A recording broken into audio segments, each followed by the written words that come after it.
the discussion on a joint debate EU-Canada, EU-Canada Comprehensive Economic and Trade Agreement, a recommendation of Artis PABRIKS. We also have the conclusion of the EU-Canada CETA and their Commission statement, and the EU-Canada Strategic Partnership Agreement this morning. And first of all, Artis PABRIKS will take the floor on the EU-Canada Comprehensive Economic and Trade Agreement. Thank you.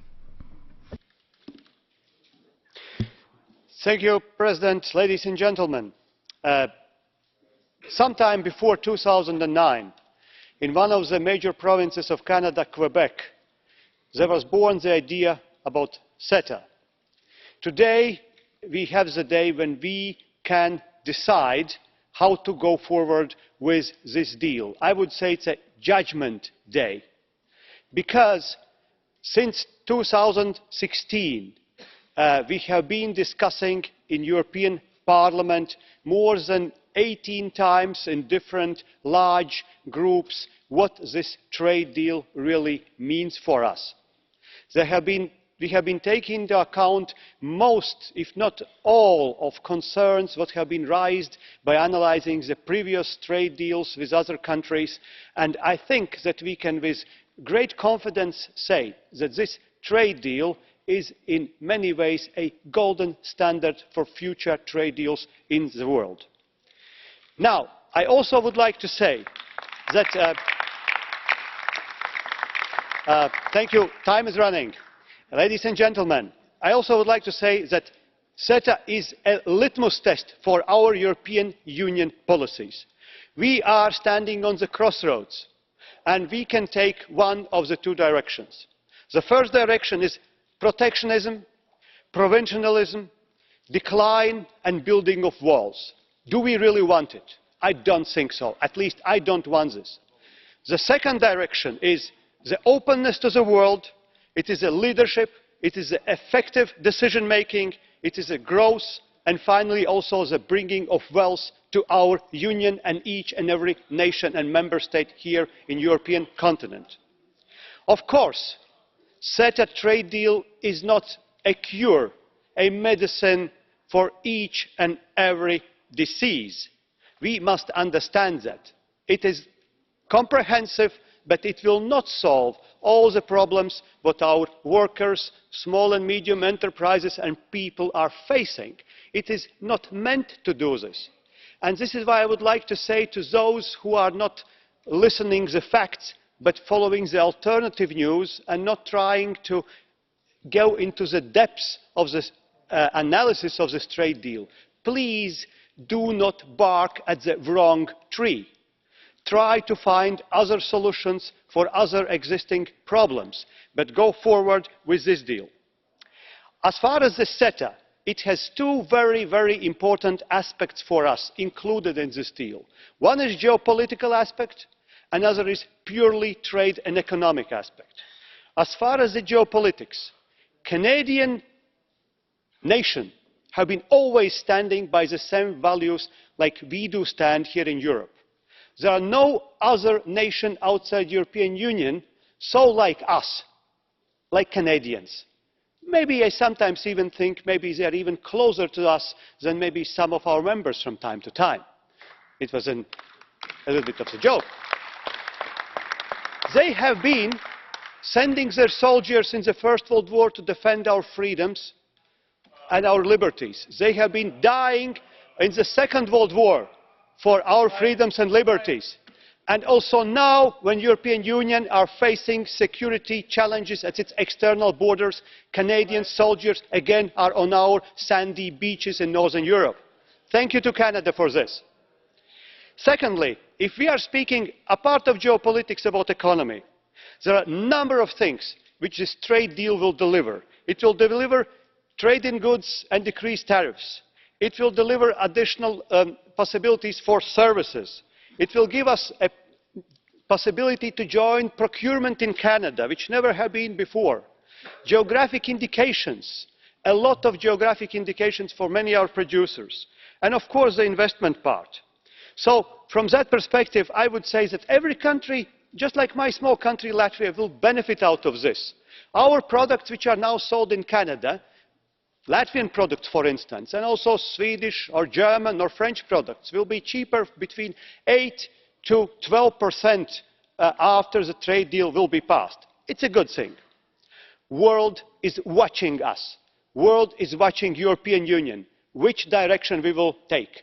Will we take the direction of protectionism and closeness, or we will fight for liberal democratic values, for growth and for the new golden standards of international trade? It's a unique chance for the European Union now to take again a leading position in the global economy and global politics. And in many ways the vote for CETA will decide about this. Never before the world needed such a strong Europe at this moment, and it needs guidelines for good trade.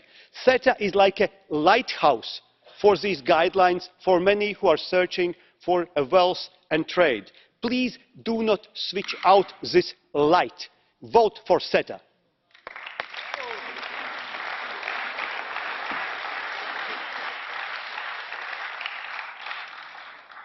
L'onorevole Tannock e l'altro relatore. Colleague Tannock, please. Canada enjoys one of the closest possible relationships with the European Union. It's a country that shares a common culture. C'est un pays bilingue with 2 EU languages as national languages, and has a healthy respect for democracy and the rule of law. That we are set to ratify the Strategic Partnership Agreement and CETA later today demonstrates the value that we in the European Union place on that strong, traditional, lengthy relationship. Canada, with its similar levels of GDP per capita, as an advanced economy and a NATO member state, further cements ties and mutual interests. For example, there are 2 extracts from the SPA that in my mind sum up exactly what this is all about and what it stands for.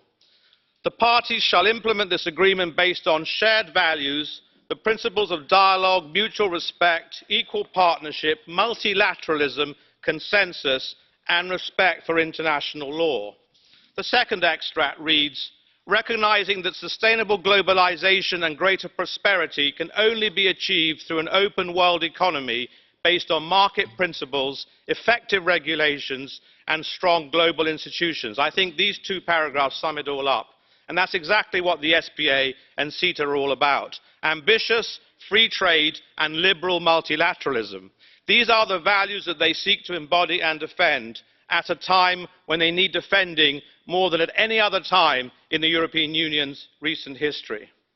Whilst my main area of concern as rapporteur is the SPA, it's important that we consider this alongside CETA, or to give it its full name, the EU-Canada Comprehensive Economic and Trade Agreement, and the wider international political climate in which we now find ourselves.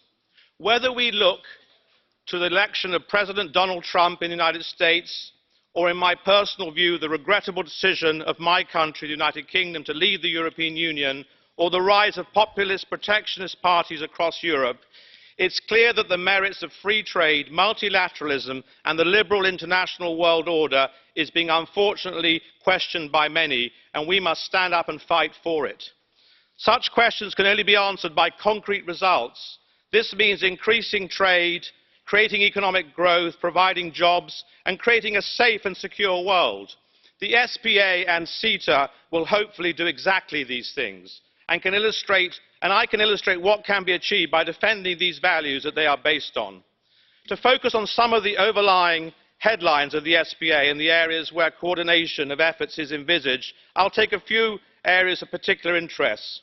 For instance, preventing nuclear proliferation, ensuring the effective working of the International Criminal Court, now increasingly challenged, strengthening counter-terrorism efforts and combating the financing of international terrorism, enforcing consumer protection, fighting the trade in illicit drugs, tackling cybercrime, and discussing the high North Arctic strategy increasingly threatened by an expansionist Russia, to name but a few examples of what is envisaged in the SPA.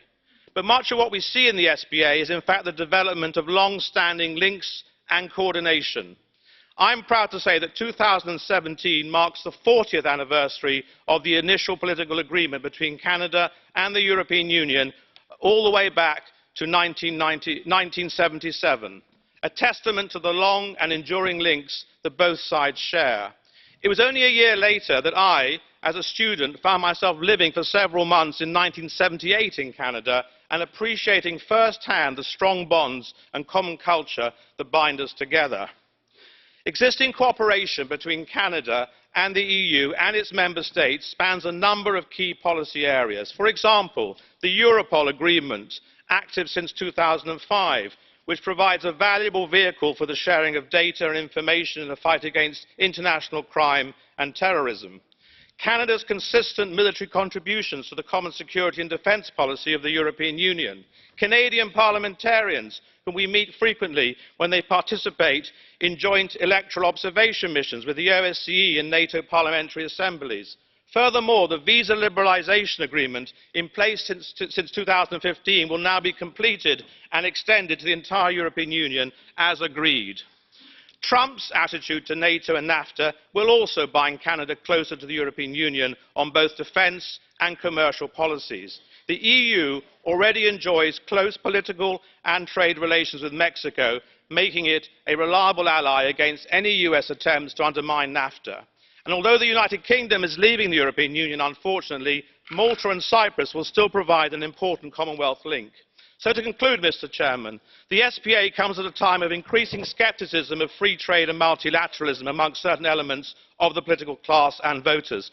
I believe that the European Union and Canada's strong relationship and record of cooperation can therefore be a much-needed poster child at this critical time for these values, and that the benefits and prosperity brought by increased trade and cooperation fostered by these agreements are both in Europe's and Canada's mutual interests. Thank you.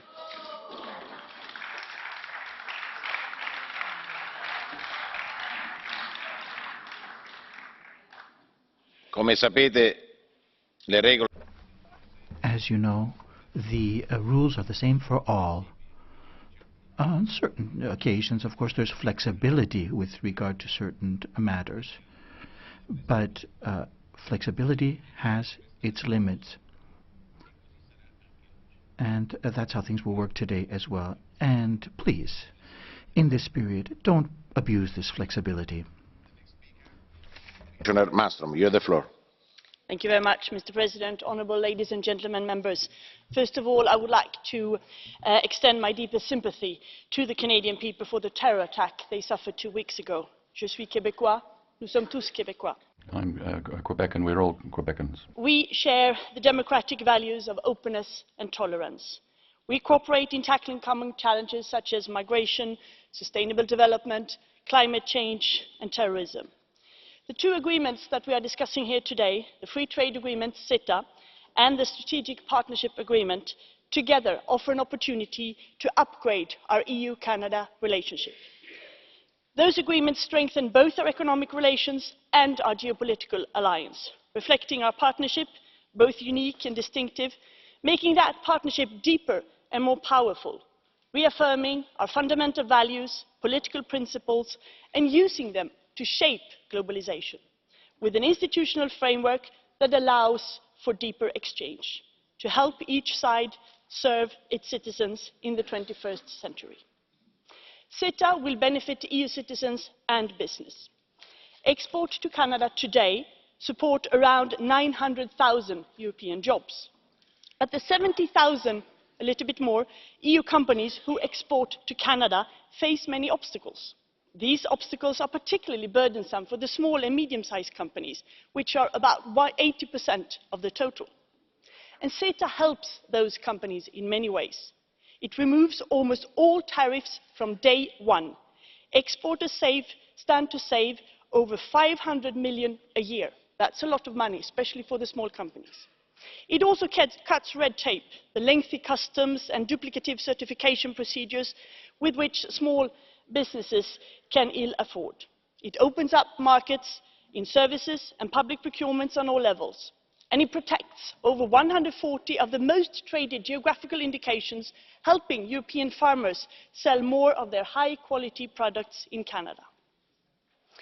Trade policy is about opening markets, but it is also about our values. So CETA is a progressive agreement with a progressive partner, upholding our standards, protecting our sensitivities, Nothing in this agreement undermines a government's right to regulate in the public interest. Nothing in this agreement affects the safety of food we eat or the products we buy. Nothing prevents governments from providing public services or bringing these services back to the public domain if they have been privatized. Nothing requires privatization of water or healthcare. And nothing changes the prerogative of EU lawmakers to set EU rules under EU procedures. In particular, decision-making in the CETA Joint Committee cannot circumvent or derogate from EU treaty requirements, in particular the role of EU institutions in making policy. CETA will not change food safety standards or any other EU requirements.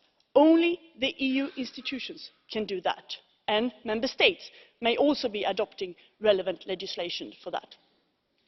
The Commission will fully abide by EU internal processes as defined by the treaties before taking any position in the CETA committee, and there can be no doubt that the role of this Parliament will be both fully respected and your contribution also welcomed. I know this Parliament has concerned and had concern about the private ad hoc arbitration known as the Investor State Dispute Resolution, ISDS. So we have reformed it. And your role here has been critical in shaping the new investment court system. This new system guarantees government's right to regulate. It uses public courts, qualified judges, transparent proceedings, an appeal mechanism and a strict code of ethics. And this Parliament will be involved in selecting its tribunal members, similar to its involvement for ECJ judges. And as you know, with Canada, we are right now working on the international scene to promote the idea of a multilateral investment court. CETA is a modern, new kind of agreement, promoting our values of free, fair and sustainable trade. Canada and EU pledges to effectively implement major international agreements on labour and environment. These provisions are ambitious, but they are also binding and legally enforceable. And they are having an effect. Canada is on the path to ratify the last outstanding core labour convention on collective bargaining. The agreement contains a mechanism to review these provisions, notably on enforcement. And I commit, as I have written to you in letters, to set in motion this review mechanism soon after CETA is provisionally applied. And to feed into this review, I intend to open a broad and inclusive debate on sustainable development provisions in our free trade agreements, involving all stakeholders, including, of course, this Parliament. The Strategic Partnership Agreement accompanies and complements CETA, reinforcing our partnership, deepening contacts and coordination in areas like foreign security and defence policy, migration, counter-terrorism, human rights, sustainable development, climate change. Areas where we can work, and we are already working together, to make life better for our citizens and promote a progressive international agenda rooted in our principles. Honourable members, we are at a time where many stand against what the EU stands for: openness, international cooperation, freedom to trade, etc. And those who oppose those principles often also question the foundation and the future of the EU itself. And against those trends, we have the chance to work with like-minded partners to show that protectionism does not work. Putting up barriers, building walls is not the answer, but good, efficient, fair trade agreements with like-minded partners, that is the answer. And this is the opportunity we have today by consenting to the two agreements.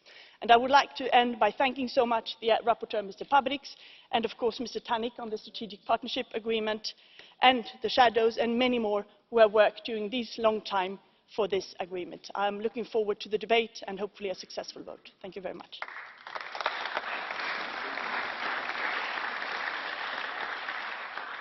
Thank you very much, Commissioner Malmström.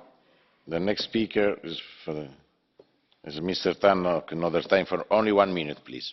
1 minute? I thought I had 2 minutes. 1 minute? Okay. Well, as I've already mentioned, the SPA will have an important role with the security. We saw attempts at the passenger name record agreement to go before this Parliament. It was referred to the ECJ. I hope that that eventually comes to fruition. There's also the creation of a joint ministerial council and joint consultative council for the first time, which will enable senior policy makers on both sides of the Atlantic to exchange ideas. And how to mitigate the effects of climate change. Canada and the European Union will have to look at this very carefully, particularly with the risk of the melting of the ice sheets in the high north and the increased migratory pressures from sub-Saharan Africa impacting on the EU with climate change, a very important common shared challenge. President Trump's repeated threats to pull America out of the Paris climate change agreement means an additional threat to global stability, which the EU, together with Canada, will have to face together. Lastly, the SPA and CETA will become the model for the European Union to conduct future advanced close trade and political relations with third country partners, including, in all probability, the so-called bespoke deal between the European Union currently envisaged with the UK and the British government after Brexit. So let's hope that this is a successful model so that the UK itself can negotiate something similar after Brexit. Thank you.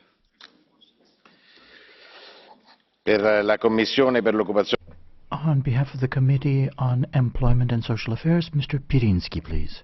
President, the EMPL Committee of December 8th last stressed that decent job creation, balanced wage increases and expanded entrepreneurship possibilities must be the defining criteria for giving consent for the conclusion of CETA.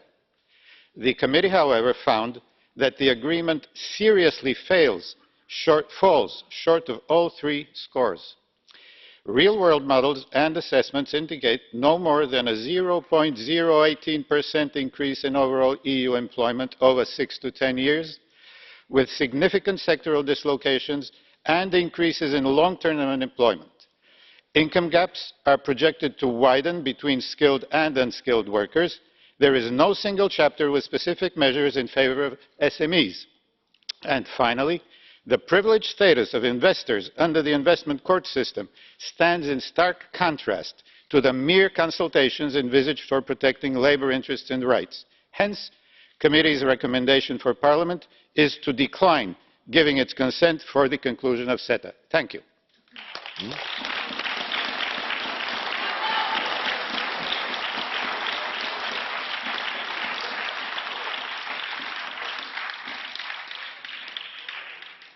A nome della Commissione Committee on the Environment, Public Health and Food Safety. On behalf of that committee, Mr. Bart STAES. Thank you very much.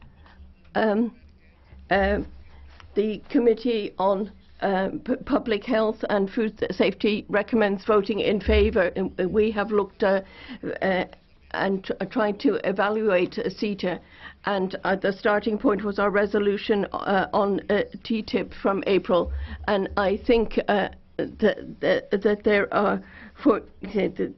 there is no explicit approval. There is cooperation, but it is voluntary and it is not limited to areas where Canada and the EU have the same standards, and public services and undermine some of the legislation, and the ICS mechanism sets up a parallel jurisdiction for foreign interests and undermines the sovereignty of member states. And I, as rapporteur, have concerns about the negative list for a public and a social service and the undermining of standards and the endocrine disruptors, and also the food safety and impact on a majority of members in the committee did not listen to this, despite the protest from millions of citizens. And so, as rapporteur, I have to recommend this on behalf of the committee, but personally I will be voting against.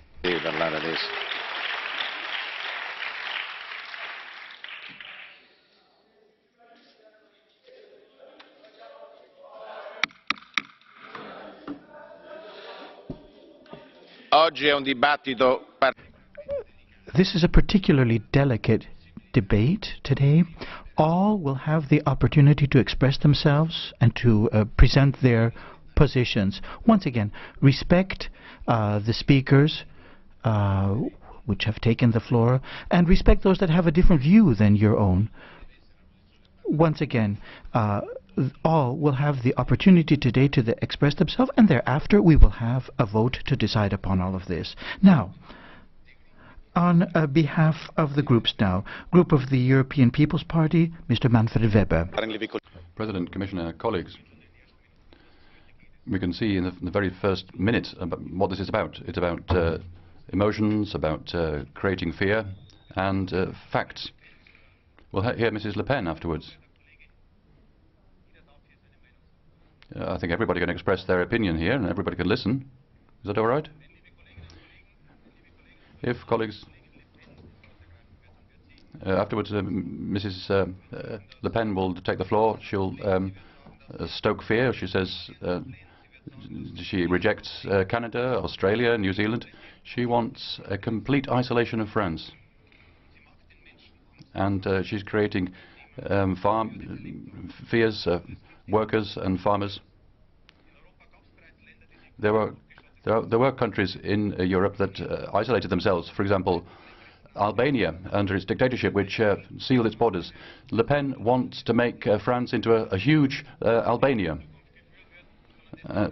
Not lead it into the future, but rather cut it off. Colleagues, we in the EPP group believe in the facts. And if we look at South Korea, the last agreement that we concluded 5 years ago, Ms. Le Pen, there was an increase in exports of 15%, 17 billion euros more were exported. There were 14,000 new jobs. In total, 30,000 jobs in Europe depend from exports. These are facts. Of course, you can set emotions against that, but we in the EPP believe in facts. I'd like to thank Commissioner Malmström for her committed work. And that was an excellent presentation you made today. I'd like to thank the citizens' involvement, consumer organizations, unions. They managed to clear up many of the fears and concerns. Who should we talk to if we can't talk to Canada, a highly developed democratic partnership country? And we were able to conclude those discussions. Colleagues, unfortunately, I must become a little bit party political in this debate. We have to know who is leading this parliament and who will lead this continent in the future. Gianni, unfortunately, the S&D group is very split. You can't give any steer as to the future of Europe. Half is in favour of CETA, half is against. And the Greens must ask themselves a critical question whether they're in good company, if they're with Le Pen and the communists, if they're making common cause against CETA. I think that the Greens and the consumer protection organizations have had important debates, but they must recognize that we're on the right road and that this agreement is a good one. Two brief points to finish. The decision-making process. I think we must recognize, if you look at CETA, that we need clear responsibilities in Europe. The discussion in Wallonia, we respect every parliament in Europe. Federalism is important, but we need clear responsibilities in future so that people know in Europe, if we discuss free trade, the European Parliament, where the European Parliament has the final word. Colleagues, the big picture is that we have Donald Trump. Donald Trump cancelled TTIP. He wants to build walls. Colleagues, we as Europeans, on this day, we want to make clear and make clear in this vote that we don't want to build walls. We want to build bridges. We want partnership, and that's why my group will be voting for CETA. Thank you.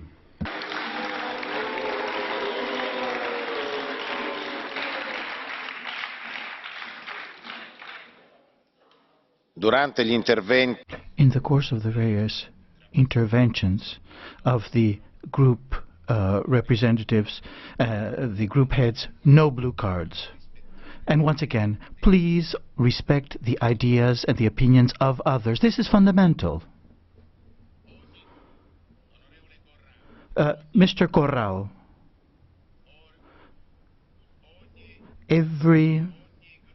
every group will have the opportunity to express its ideas and opinions. That is democracy, and I would like to invite you to respect that right now, and respect the ideas of others as well. On behalf of the S&D group, the Progressive Alliance of Socialists and Democrats, Mr. Pittella. Thank you very much. Commissioner, colleagues, I have listened to different triumphalist approaches to this particular matter. And I just heard the last provocation of colleague Weber.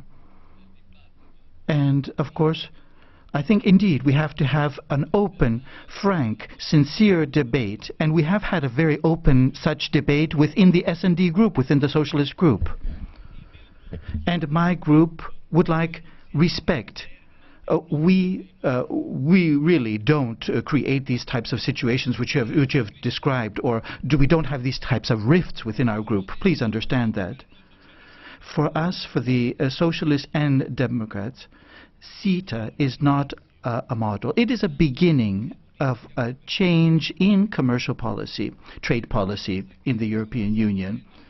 What's taking place in the world ought not influence or condition the way that we look at things. We ought to be able to move forward with wisdom, with prudence. Trump isn't Obama, that's for sure. And we have to really reflect on what's taking place in the world. Trump has profited from a totally misplaced view of globalization. And he has looked only at the interests of major undertakings and enterprises. Globalization distorted is what he has presented. And we don't support CETA in the sense that it does indeed support, and it is a new commercial policy. There's no trade policy. There's no question about that whatsoever.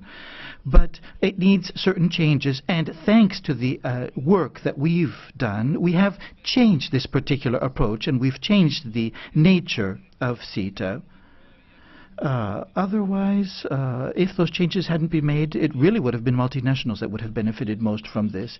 Right now, we have a mechanism, however, which with a new investment court system, indeed, and that's thanks to the work of socialists, that's thanks to the work of others as well. Now, these particular improvements we have thanks to the work of the Commissioner as well, and I'd like to thank her on this opportunity. And we have to thank Canada and the work that has been done. We do indeed have joint values, common values and principles, and we do want to create a multilateral, more democratic trade system, globalization of a positive type. And I'd like to thank Premier Trudeau for the concerted work that he's done and for the fight that he has waged against populism and against these new tendencies which are threatening the world. So a much more open, progressive approach to international trade on the basis of which we hope that future agreements will be forged and created. So we will not vote for this unless we have a new progressive agenda with regard to commercial trade, to trade overall. And I think that it is in this particular spirit that we have to look at things. We want greater transparency in negotiations. We want a system of standards which is more advanced in nature, taking into consideration numerous different important facets. So what we want to vote for change, not to maintain the status quo, and we want to change this globalization to make it something positive for everybody. We don't want to fall victim to it. Thank you. Now, on behalf of the Conservative and Reformist Group, Mr. Kamal Said. Canada-EU trade agreement, CETA, really about? Well, it's about new jobs created by Polish fruit exporters or Italian tie makers facing lower barriers to selling their products in Canada. It's about cheaper prices and more choice for consumers. It's about allowing our small businesses to bid for public procurement contracts in Canada. My ECR group supports CETA and other trade agreements because international trade is between willing sellers in one country and willing buyers in another country. Opponents of international trade will often highlight the losses, but they fail to point to the often larger gains which are dispersed across the nation or across international borders. Now, I'm not saying that we should ignore these legitimate concerns. We should encourage lifelong learning programmes for workers in declining companies and sectors to retrain for new roles in the face of globalisation and new technology. We should address the concerns of both Canadians and citizens of EU countries who accuse each other of having lower environmental and labour standards. Both can't be right. And we should also remind the anti-capitalists over there and the anti-globalisation movement over here that they are in fact the true friends of the multinationals. For it is often the multinationals with their armies of lawyers and lobbyists who call for or shape the regulatory barriers which keep smaller businesses confined to their local markets. So the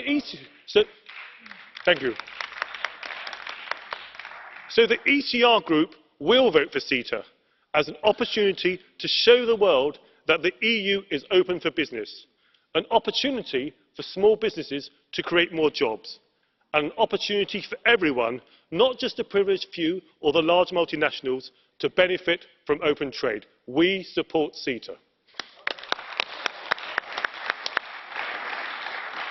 Per il gruppo dell'Alleanza dei Democratici. The Alliance of Liberals and Democrats, Mrs. Marietje SCHAAKE. Dank u wel, voorzitter. Dank u wel. Thank you very much. Commissioner, colleagues, our debate today concludes 7 years of hard work to negotiate, and we can be proud of the result because people need jobs, and CETA provides access to markets. We want guarantees that protect the environment and consumers, and a drastic revision and of the court, and we see that the new model is much more positive, and also eliminating bureaucratic hurdles for smaller companies. And we looked very carefully at every single detail, looking at opinions from experts. We took on board citizens' opinion, and we need to look at the context in which we are voting. President Trump in the White House is setting a very clear course for America, and open cooperation and a strong multilateral system is something that we need to support from Europe. People are you can't have a globalization without fair competition and protection of the environment, but we need to take this moment to take ambitious steps forward, and we could have no better partner than the Canadians, the most European country outside Europe. And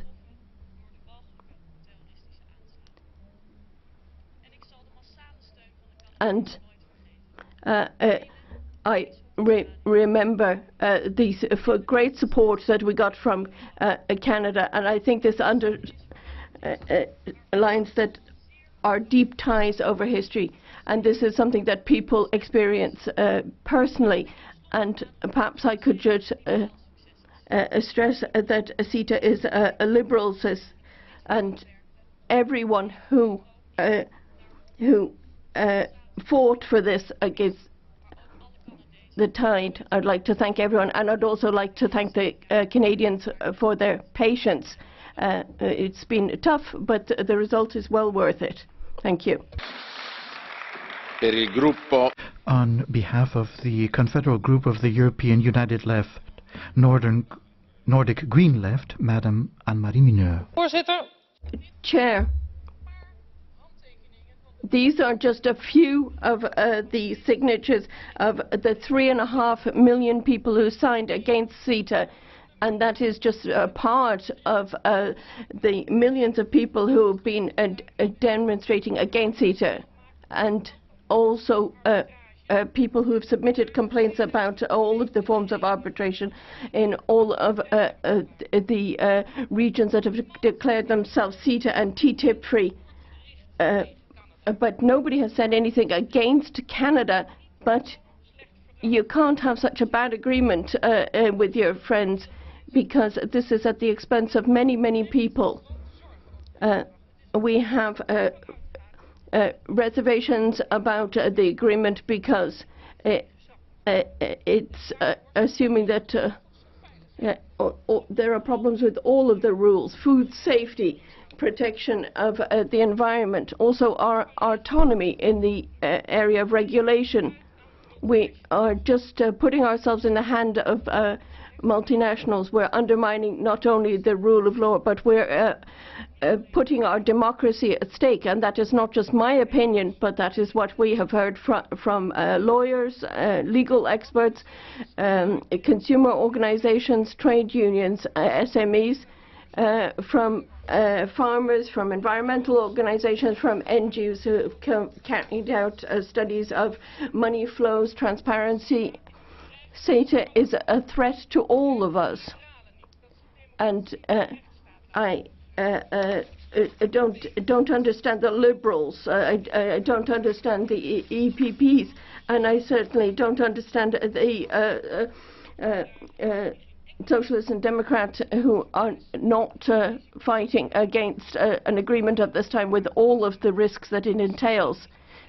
CETA is a bad agreement. It's just good for multinationals, and we're not in favor of that. We're in favor of the choices made by millions.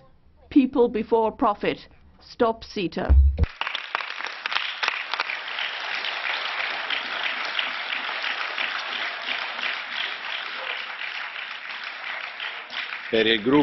On behalf of the Greens, European Free Alliance, the word has Yannick Jadot. Thank you, President. Madam Commissioner, colleagues, there'll be the nice Canadians with which we'll have the nicest agreement that Europe has ever signed.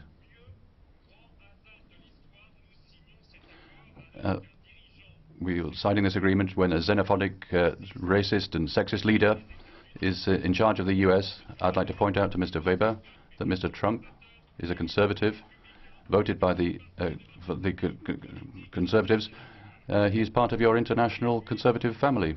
And on the other hand, on the other side, there'll be the workers, their unions, the consumers and their organizations, the civil society, and the millions of people who have signed petitions. There'll be the SMEs, there'll be these parliamentarians who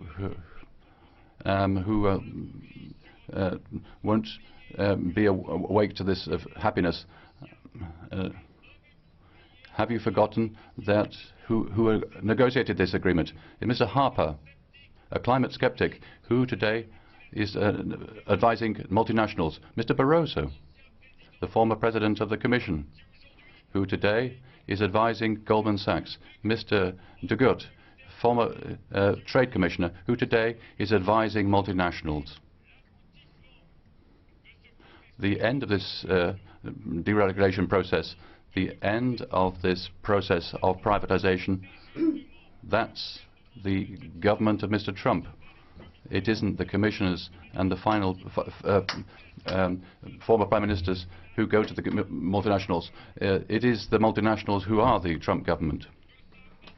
We are at a precious moment, too rare a moment in our history, not to look what justifies, what explains Brexit, what explains the Trumps. And it is globalization that you're constructing which partly explains that. You are feeding the fire which leads the extreme right to globalization, indifference.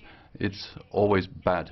We have to construct, Commissioner, a globalization based on regularization. If we don't want Europe to continue to dislocate, if we don't want Brexit, if we don't want more Trumps, more extreme right, we have to make Europe the pillar of regulation, public regulation for globalization. That means human rights, social rights, and environmental rights above trade and investment rights.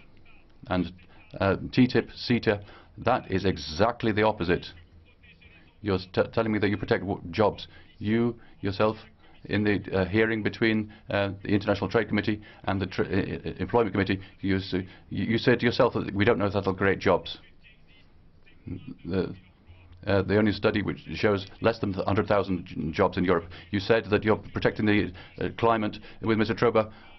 2 days ago, he was with Mr. Trump to put the Keystone XL pipeline into action, which Obama was against. It's your commission which is refusing to legislate on endocrine disruptors to protect science, health. We want a partnership with the Canadians and with the Americans and all the others, but on the climate, on social rights, on the fight against tax havens, on banking supervision and all that, there's nothing on that in these agreements. Let's defend democracy, let's defend democratic sovereignty and European legal sovereignty, and the European project against a globalization of deregulation which concentrates power in a few billionaires and multinationals. Let's make a different Europe, otherwise it will dislocate. That's what you're contributing to today. On behalf of the Europe of Freedom and Direct Democracy Group, Madam Tiziana Beghin. Thank you very much, President. Commissioner, colleagues, CETA is not a free trade agreement. It is an institutional reform in hiding, with numerous different secrets of a technocratic nature. It is not an international trade agreement, that which we aspire for. The Five-Star Movement has emphasized this on numerous different occasions in the past, and particularly with that 0.1 growth and lower, which we've seen in numerous parts of the European Union. What has been promised is totally unrealistic. Simply the import of cereal, grains and meat will increase monumentally with this particular agreement, and this will lay waste to European producers and manufacturers. CETA is something which will affect seriously our citizens. Our citizens on the dining room table will be seriously effective. Let's not forget GMOs. 80% of all grains and cereals on our tables right now have genetically manipulated organisms within them. And CETA will do absolutely nothing about this. So we're being carried through down a corridor, a very dangerous one indeed, with no regulation on these particular issues. We've seen also the onslaught of the Americans on meat with the hormones and the introduction of hormones. And then there's the issue of water as well. Clean water, a very basic element, has to be taken into consideration. If we have deregulation on these different fronts, it will be terrible for all. Now, CETA and this particular investor court system, is it effective? Very questionable indeed. So indeed, it is a very reprehensible, shameful, closed justice system, creating a kind of triangle relationship between those in power, multinationals, undertakings, and other elements as well. This is not the type of agreement we want. CETA is a technocratic, non-elected structure, a construct that will be created. And very little, of just 15% of the thousands of pages which make up this particular agreement deal with issues that will indeed do good for the citizens of this continent. Once again, ladies and gentlemen, CETA is not an agreement. It is a coup d'etat, a silent coup d'etat. It is an institutional change which is marauding as a trade agreement, but it is nothing of that nature. Thank you very much. Per il gruppo Europa delle Nazioni. For the Europe of Nations and Freedom Group, Madame Marine Le Pen. members of Parliament, following 7 years of agreement, this agreement, the twin of TTIP, will either be refused or rejected by this Parliament. The CETA agreement was carefully hidden from all citizens. It has almost never been discussed in public because none of you want or can defend it publicly. You vote for it in secret. You like that, but debating in public, that's something that you hate. And the members of the Socialist Party are saying that they're in parties. The UMP voted for it, but answer differently when they're saying, well, when citizens understand all of this, they will never trust you again. That is why this is a terrible agreement. It removes almost all customs duties on products traded between Canada and the EU and will undermine thousands of jobs in Europe, tens of thousands in general. All of the free trade agreements that you have already signed, you're going to agree to lower prices with Canadian producers, 35%. Are you not ashamed? You're giving away our rights to legislate, and you're robbing our citizens of the protection of their rights that they expect from their representatives. And what about the environment? All of the committees that you set up, all of these vague committees are all supranational nature and are not monitored by anyone, and there are questions about their constitutionality. And you're making it possible for multinationals to attack member states so that you make sure that no new legislation will displease them. And you said you're going to have judges, but these are going to be international lawyers suffering from conflict of influence because they will have been paid by the multinationals. And you're saying that this is good for middle classes, and but it's a disastrous picture. And if this treaty is voted for in just a few hours, this will show once again to citizens that you cannot defend them. And this is why it is important for each country to find its sovereignty and determine its own future. And the French people will have one possibility to change this fate, and that will be the presidential elections in May 2017. And it is true that it is up to nations to negotiate their agreements and not a non-elected structure which it defends its own interests and not the interests of citizens. The floor now to Mr. Papadakis, non-attached member. CETA serves monopolies and is a new type of market system which will boost capitalist profit, and of course there are numerous different geopolitical reverberations as well. Now Canada and the United States are trying to get the edge over their competitors, and they are playing a very, very dangerous game indeed. CETA opens the road to the total shelving of vested rights of workers with mass layoffs, and all of this in order to protect investors, laying waste once again to workers and offering a system for the trade of goods, products, of services which does nothing for our citizens. All environmental regulation is done away with. No safety for the environment, for food as well. Monopolies shall reign in this new system which is proposed within the framework of CETA, and capital shall reign. The establishment of an investor court system will secure so-called justice for monopolies, very, very serious responsibility of the Syriza government in Greece, which has signed up to this as well, regardless of the protests that have been expressed.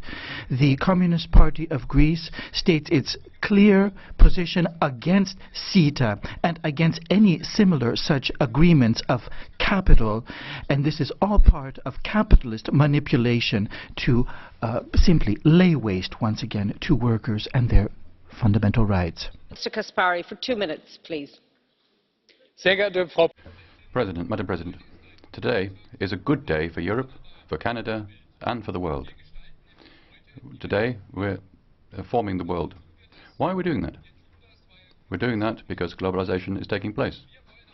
But we don't want that in a more closely related world, the richest, the most unfair decides what happens. We want that in a world that's growing together, that the power of the law reigns. That's why it's a good day for our citizens, for Europe and for the world, if free democracies in Europe and democracy are putting things together based on the rule of law. We also note that a lot of people have concerns. They have concerns about their future. They're concerned about ever more rapid changes. They're concerned about the very half-truths and non-truths about this agreement. So I'd like to say very clearly what this is all about and what it's not about. It's about growth and jobs, and it's not about lower environmental, social or consumer standards. It's about better market access for our small and big companies, and it's not about a forced privatization of public services. It's about the protection of our citizens from disadvantages in other countries. It's not about the limitation of political freedom of movement or taking power away from national courts. In the EPP, we're saying yes to CETA because isolation only produces losers all round. We're saying yes to CETA because we want to implement the chance that we have. We're saying yes to CETA because we want to give rules to globalization, finally. Colleagues, in this insecure time, people are looking for leadership and stability. It's time to give them that, and the CETA agreement is a good element in that. Thank you. Thank you. And now, for 2 minutes, Mr. MOISÄ. Yes, thank you, Chair. We have reached the final stage of a lengthy process and difficult process of exercising democratic scrutiny over the negotiation and approval of CETA. The S&D Group, as many colleagues in this House, have followed closely the negotiation already before what I would call was its first conclusion in September 2014. We have voiced concerns, demanded changes, and we have achieved most of those already on the occasion of what was effectively the second conclusion of the negotiation in February 2016, last year. The most important of these was the removal of the old toxic ISDS from the treaty and its replacement with a public system, the new ICS. In the past year, we have also contributed to and closely scrutinized and debated the new CETA package, what became the CETA package, submitted to the EP for consent today. We welcome as a group the fact that many of the citizens' concerns have been addressed through the clarifications and commitments from the Commission and the Canadian authorities through the joint interpretive instrument and the other instruments in the package. CETA is not perfect, far from it, but it is an important step in the right direction, a more progressive trade policy where the benefits are widely spread among all citizens. The S&D Group has tabled its own consensual resolution, which clarifies what we mean by progressive trade agreements by spelling out clearly what we like about CETA and what we don't like about CETA, and expect to be further corrected in CETA where agreed, or in future trade agreements more widely. Better provisions on sustainable development and a sanctions-based approach, further improvements to the ICS system and full EP involvement in the designation of judges, better forms to capture the protection of public services, improved transparency for all trade agreements in future. The S&D Group has decided to vote in favor of CETA. This is because most of us believe CETA is good for our economy, particularly for SMEs, and it does not threaten our choices, values or laws. But it is also an act of trust and an offer of partnership towards the EU institutions, notably the Commission and the Councils, with which we want to work together for a better trade policy, and towards Canada, which is a country that shares our values, our objectives and our hopes for a better future. 1.5 minutes now for Mr. Campbell Bannerman. Madam President, today marks a milestone when the European Parliament votes on, and I earnestly hope approves, the most ambitious, modern and largest trade agreement with a developed nation the EU has ever done. As ECR shadow rapporteur on this CETA agreement, I've worked for years on this, as has others like my colleague Charles Tannock on the parallel strategic partnership agreement. The CETA trade deal will eliminate 99% of non-agricultural tariffs, saving EU exporters almost €500 million a year immediately, and deliver near-complete market access both ways. This includes the best ever services deal, and it will also give European companies access to Canadian procurement markets for the first time. In addition, it contains mutual recognition of professional qualifications for midwives, architects, lawyers, doctors, but there is no free movement and no access fees payable either way. It would make a very good template for Britain. Once fully implemented, the agreement is expected to increase bilateral trade in goods and services between the EU member states and Canada by 23% or £19 billion. It has, however, taken too long, 7 years, to get to this point. 2 years were wasted on EU human rights demands, and another 2 years on investor disputes, with the unacceptable ISDS being replaced by the better investment court system. The EU must reflect on the time it takes to get agreements negotiated if they are going to be taken seriously in future with any major trading partner, and if CETA fails, any credibility the EU has in negotiation will be lost, including with Britain. So this is a vital vote from all our perspectives. Thank you. Will you accept a blue card from Mrs. Kadenbach, sir? Thank you. 30 seconds, please, for your question. Dank. Wir haben von Ihnen und auch Thank you. We've heard from you and also from colleagues from EPP that all of your thinking is based on facts. I'd just like to ask you to tell us exactly which facts are behind this. How can you confirm that this will accelerate trade in both directives? And how this will be advantageous in the fight against climate change?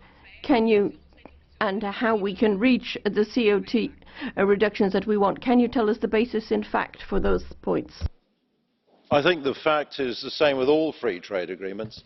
It's better for people on the high street. It actually reduces the cost of food, for example, seafood coming from Canada, meat coming from Canada. That's good for the poorest people in Europe. So that's what these free trade agreements are about. It's good for jobs, our ability to sell services to Canada, to break into provincial government in Canada. It's good for that. And all of this without actually selling out in terms of workers' rights or social protection or environmental protection. So it's a good deal. For heaven's sake, support it. Otherwise, we won't get any other deal done by the EU. Mr. Takkula, for 1 minute, please.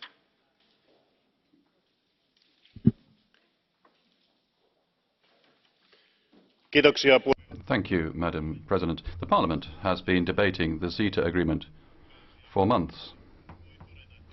We can say that, unfortunately, CETA has got a bad press because it has been linked to the TTIP agreement and been seen as a Trojan horse, whereas this agreement is a quite different package. Canada is not the same as the United States. Canada is Canada. We should remember that when we go through this agreement. It offers European SMEs the possibility to find new markets in Canada and facilitates trade and services in many sectors. The EU needs progressive trade agreements. The EU needs global markets. We need like-minded partners like Canada. In CETA, we get all these things, and I really hope that colleagues will back traditional EU trade policy thinking and that this Parliament doesn't tilt towards Trump-style trade policy. We want to create rules for trade throughout the world, and we'll be pioneers in that if we do this. Thank you. There is a blue card request from Mr. Jurek. Will you accept the blue card? A blue card request, sir? Yes. 30 seconds for the question. Thank you. CETA jest według pana dobre dla małych. CETA, in your view, should be good for SMEs. No, nie wiem, czy pana zdaniem CETA jest złe dla międzynarodowych koncernów. A może warto otwarcie powiedzieć, że to tak naprawdę o ich interesy chodzi, a nie przedsiębiorców w Europie, nie naszych rolników, nie Europejczyków. I did not get the entire English translation, and I gather colleagues had a problem. Was there a problem with the English booth? And could we have a translation of the question, please?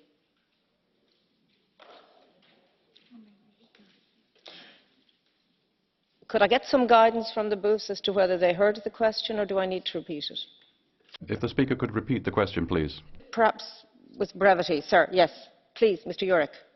Please. Thank you. Mówił pan o małych i średnich przedsiębiorstwach, które pan... You talked about SMEs, who, in your view, will benefit from CETA.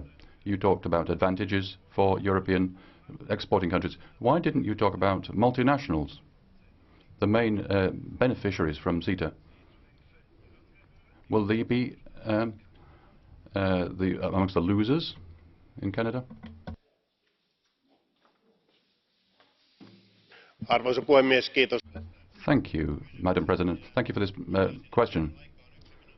I only had 1 minute to speak. I couldn't list all things. Big companies, multinationals are doing well at the moment. They have the global networks. SMEs, they also need to have better market access and for their products. And that's a big problem at the moment. They don't have the armies of lawyers so that we can get to those markets. As I said, for jobs, we need this. I'm up against the time limit again. We should remember that free trade creates jobs. Robots and artificial intelligence takes them away. We need these jobs, and the focus should be on SMEs. And now Mr. Schulz for 1 minute, please. Frau Präsidentin, Frau Kommissarin, liebe Kolleginnen und Kollegen!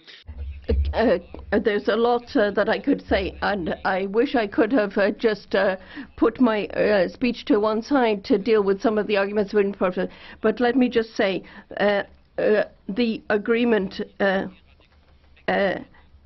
still contains references, even though you, Commissioner, have tried to do away with some of the shortcomings from the De Gucht era. And there is still an ISDS DS type system, a negative list. The first time for a free trade agreement opens the way to liberalization in all areas, even for SMEs.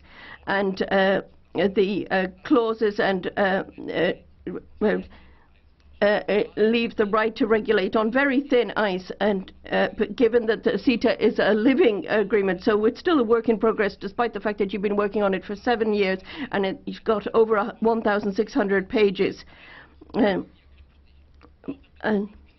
But the agreement will have an impact on the future, and including climate change, Industry 4.0, and for that reason we cannot approve it. Thank you. 2 minutes, Madam Keller. Thank you. Thank you. And I would also like to thank the millions of people all over Europe and in Canada who have been mobilizing around this agreement. You have achieved at least reforms, even though we think they're by far not enough, and you have ensured a European-wide debate on trade. This is a big achievement, and without you, we would have never gotten that far. The Commission and many colleagues say that CETA is a new style agreement, but beware, it is not. It's an agreement of the very old sort. It's an agreement for putting investor rights over people's interests, of liberalisation without end, of harming climate, environment and also social standards. And on transparency, it's even worse than TTIP. And to all who think that Canada is a beacon of liberalism, well, CETA, as it was mentioned, was not negotiated by Prime Minister Trudeau. It was done by his predecessor. It was done by your predecessor, Mr. de Gucht and Barroso. And if I were a Social Democrat, I would get pretty nervous around that. But anyway, if the idea is that we like CETA because Canada is nice, then we should all be aware that the Commission is negotiating on many fronts with many countries. So who are colleagues then willing to reject because they're less nice? I think we need cooperation with countries, especially with nice countries like Canada, and we need trade, and not just for the maple syrup. But we need to do it differently. Trade needs to be good for workers and employees, for consumers, for small-scale enterprises, for the society as a whole, and not just for the super big companies. And agreements need to set good standards, and especially in these times, we need to work together for climate change, because this is our last chance, also to uphold international law because it's being challenged. All this we need, and all this is not in CETA, and therefore the Greens EFA group is rejecting CETA. But no matter how the vote will go today, this is only just the beginning of a struggle for fair trade and good cooperation, and we're ready for it. Thank you. Thank you. Mr. Jadowski has a blue card question. Mrs. Keller, will you take a blue card? Mr. Jadowski. Okay. Dobrý den, paní Ska Keller, vy velmi často kritizujete. Mrs. Keller, you often criticize all of the trade agreements, and we're used to your rhetoric. But I think that you're presenting some incorrect arguments. You said that CETA is in the interest of investors and not of citizens. Aren't investors citizens? Aren't they normal people that want something, that also want to live? Isn't it the taxes from the investors that pay for you here in this institution? Thank you. Thank you for that question, because indeed I do believe investors are very normal people. They need to have rights like everybody, like all of us, like everyone in Europe and in Canada and elsewhere. And that is why investors should have exactly the same right as people, and also be able to claim those rights in front of courts. Courts that we can all go to, but not special courts where only investors can go to, because investors have rights, but they should not have more rights than us normal people, the people in Europe and in Canada and elsewhere. Thank you. Thank you. Before I give the floor to our next speaker, could I just say that there were 2 requests for blue cards. I will take one, and I may indeed have to drop the blue cards if our time is running out. So just to bear that in mind, and I'll give the floor to the Earl of Dartmouth for 2.5 minutes. Thank you, Madam President. First, I'm going to begin by quoting from an earlier speech I made on TTIP. Trade should be about economic benefits, not political goals. And yet the Commission consistently exploits trade agreements in order to advance its own political agenda. And I refer you to Commissioner Malmström, who is here for once, at the confirmation hearings.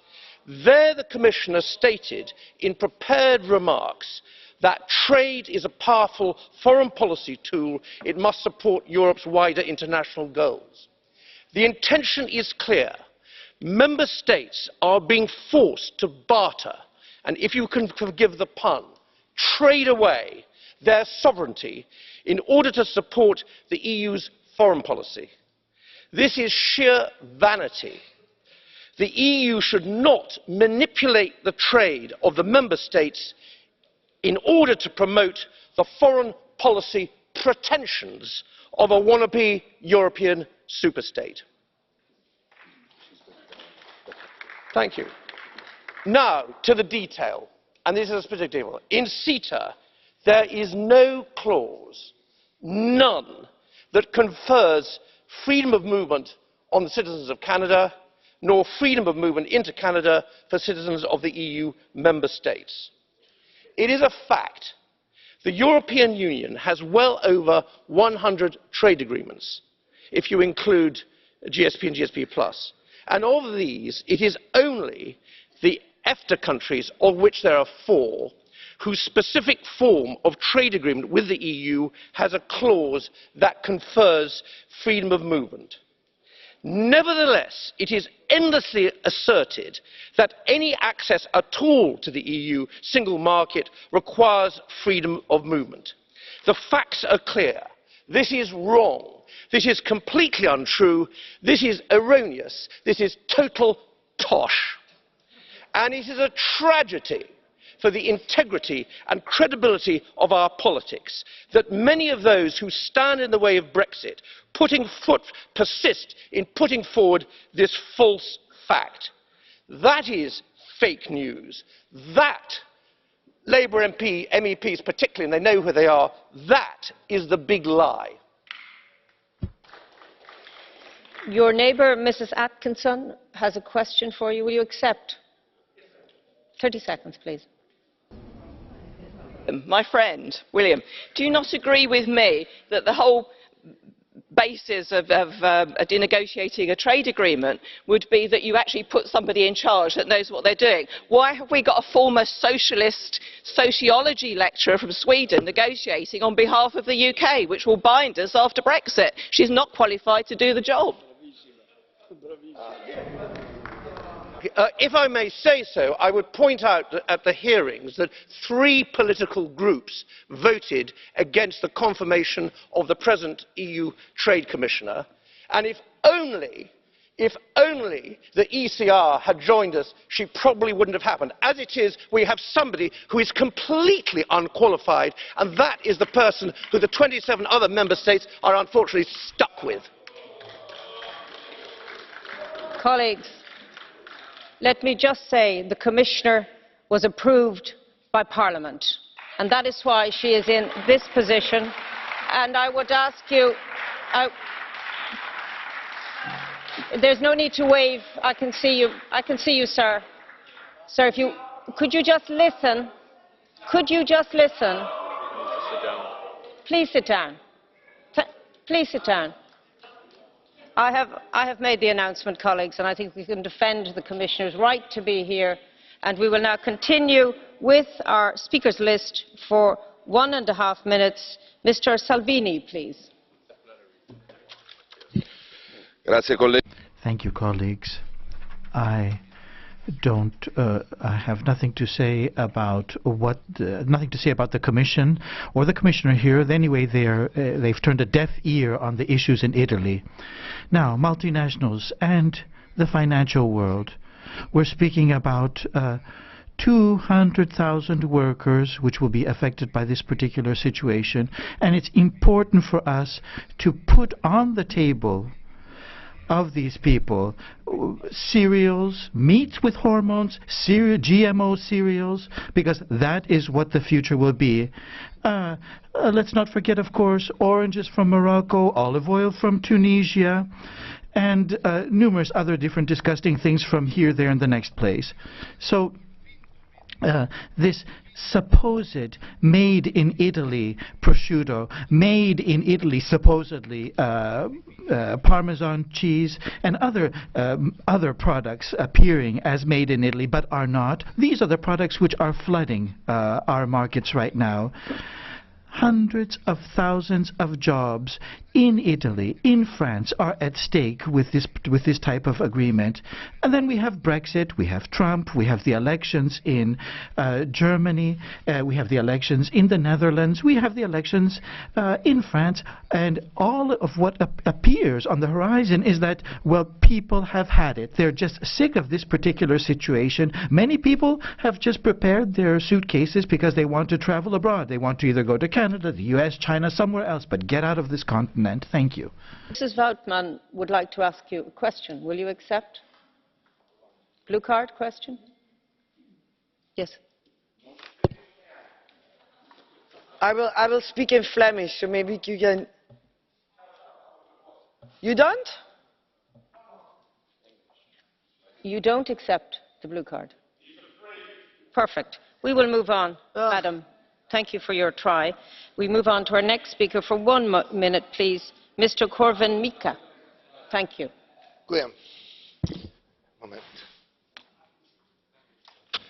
Argumenty zwolenników CETA są... Arguments of the proponents of CETA are demagogic, are full of lies and false. Arguments of the opponents of CETA are also full of lies.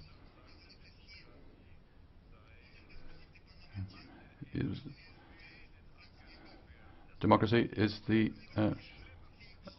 being attacked by hyenas, but it's even worse. The devil is in the detail. I'd like to express my concern that this agreement is very nebulous. In particular, that goes for the dispute settlement.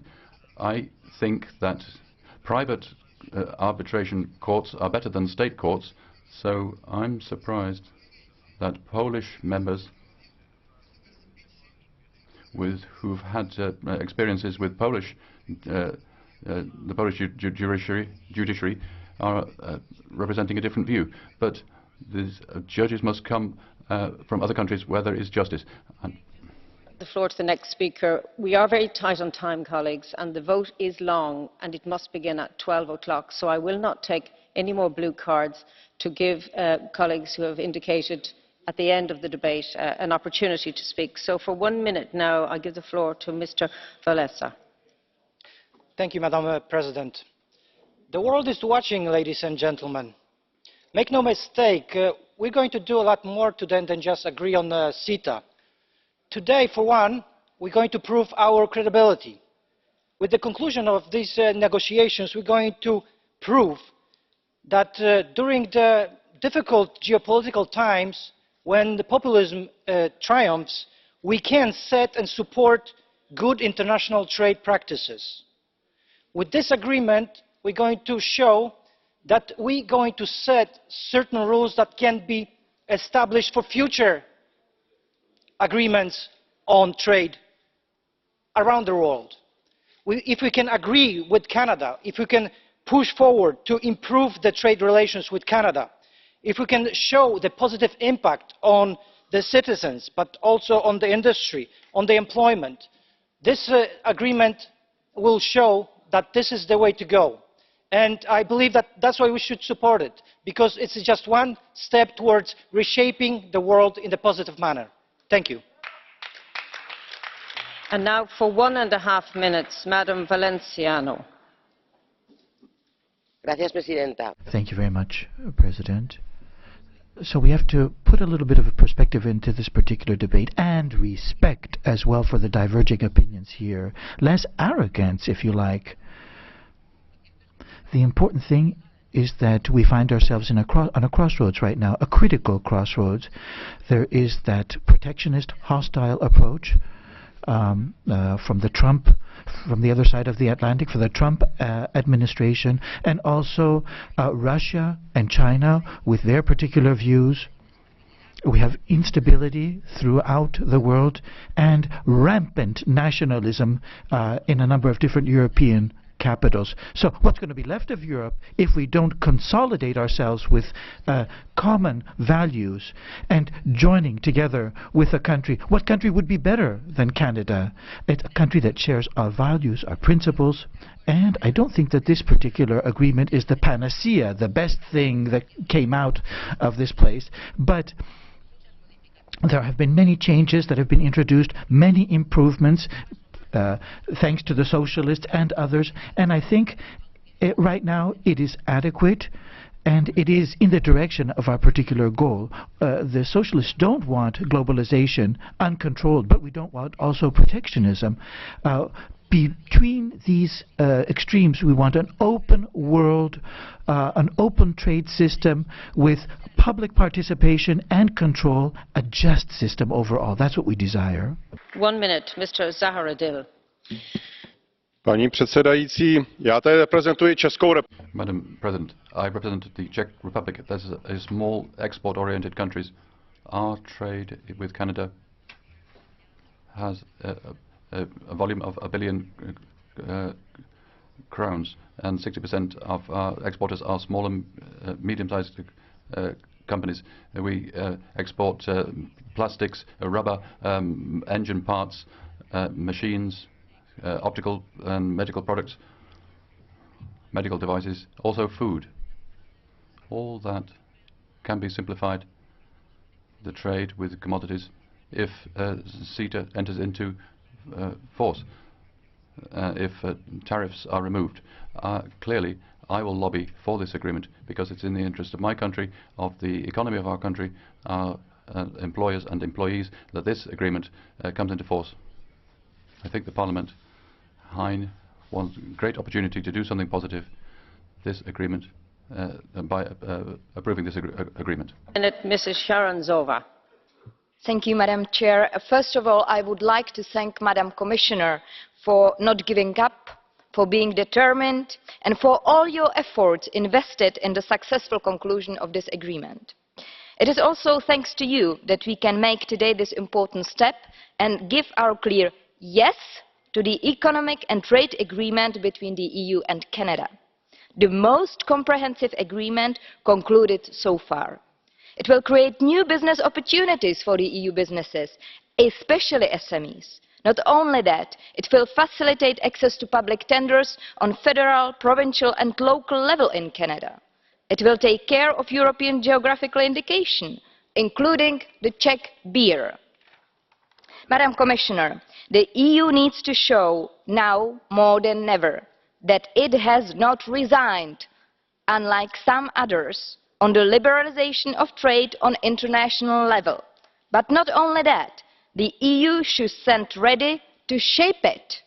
Instead of closing our borders with protectionism, we have to lead by example and make sure that there can be more such agreements with our key trade partners. Thank you. 1 minute, Mrs. Sanchez. Gracias. Thank you. Popular protest rings the Parliament today, but the deafness of many of you is making many Europeans believe even less in this institution. Wind to the sails of those who want to obliterate Europe. We see the resurgence of fascism, furthermore. So now democracy is democracy for multinationals. Now, you have forgotten what those people who have put us in office say. You have forgotten those consumers, those trade unions, civil servants, environmentalists, farmers, livestock raisers, small business people who have all said no to CETA. Who are you listening to? Or have you gone to whom have you lent an ear, or have you gone in the back door so that you don't have to listen to them? And now the socialists and the PSOE, Socialist Party from Spain, the UGT, that trade union that you represent, they've said quite clearly that they don't want this. This is treason, betrayal. Where is your loyalty? This is a very sad day for democracy. And we raise our voices and say no to the empowerment, to the strengthening of multinationals, no to CETA. 1 minute, please. Ladies and gentlemen, what's happened with CETA in the last year is not worthy of a democracy. The negotiations were carried out in secret. Even we, as elected members of the European Parliament, weren't involved. But the lobbyists had a very strong role to play. They put in paragraphs that weren't to do with trade, but with restricting labor right. There is an arbitration system which will steal millions from people. The money that we want to put towards public services is something that the multinationals want to claim. CETA is giving power to big money. So let's stop working against citizens. Let's reject CETA. People are more important than profit. Petr Mach, 1 minute, please. Colleagues, I support the CETA agreement on a free trade agreement between the EU and Canada. This agreement gets rid of customs duties and barriers. I think that's good, that the EU will have less money from customs duties, and this money will go into people's pockets. Our citizens will be able to buy Canadian goods and the other way around, and cheaper, without duties. So that will increase freedom and the possibilities of people. It's better than TTIP in particular when it comes to arbitrage. I'm in favor of a free international trade, and I take it that the independent United Kingdom will conclude an agreement with Canada. And if the Czech Republic, my country, were independent, I would support such an agreement. Perhaps it would be briefer and better, but the principle of international free trade is something I support. Thank you. Mr. de Graaff. Voorzitter. Chair, this agreement is a step towards a dictatorship and poverty dictatorship, because multinationals get the right to determine EU legislation and can classify it as trade burden and poverty, because the products will be produced in the cheapest countries and to the lowest possible standards for the environment and for labor, and the price will be paid by citizens through lost jobs. But there is hope. More and more citizens are seeing through the lies and joining the patriots. We defend the citizens. We are fighting for your freedom, and CETA should be rejected. 1 minute, Mr. Fontoulis. Following the orders of capital multinationals, you will vote for a failed agreement which is doomed to not function. And first of all, there is no ratification from the national parliaments. All of this is being pushed forward with a kind of Trojan horse method, if you like. And once again, SMEs will be struck at. They will suffer because of this. They will be sacrificed on the altar of multinationals.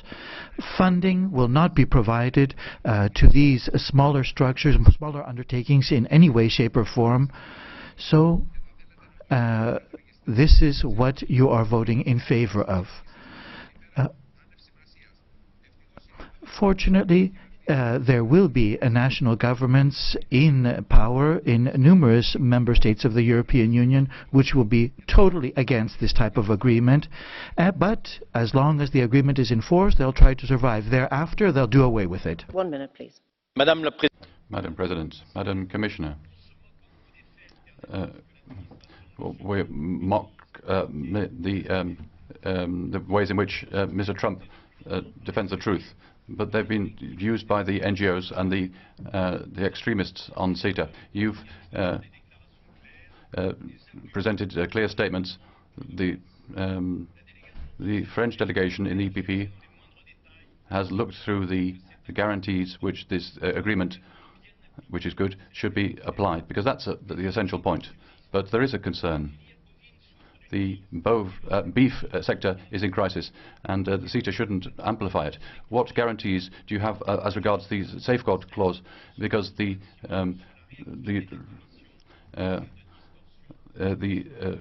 French law will react strongly to any fall of price. There's a fund of 350 million in CETA to compensate the dairy sector.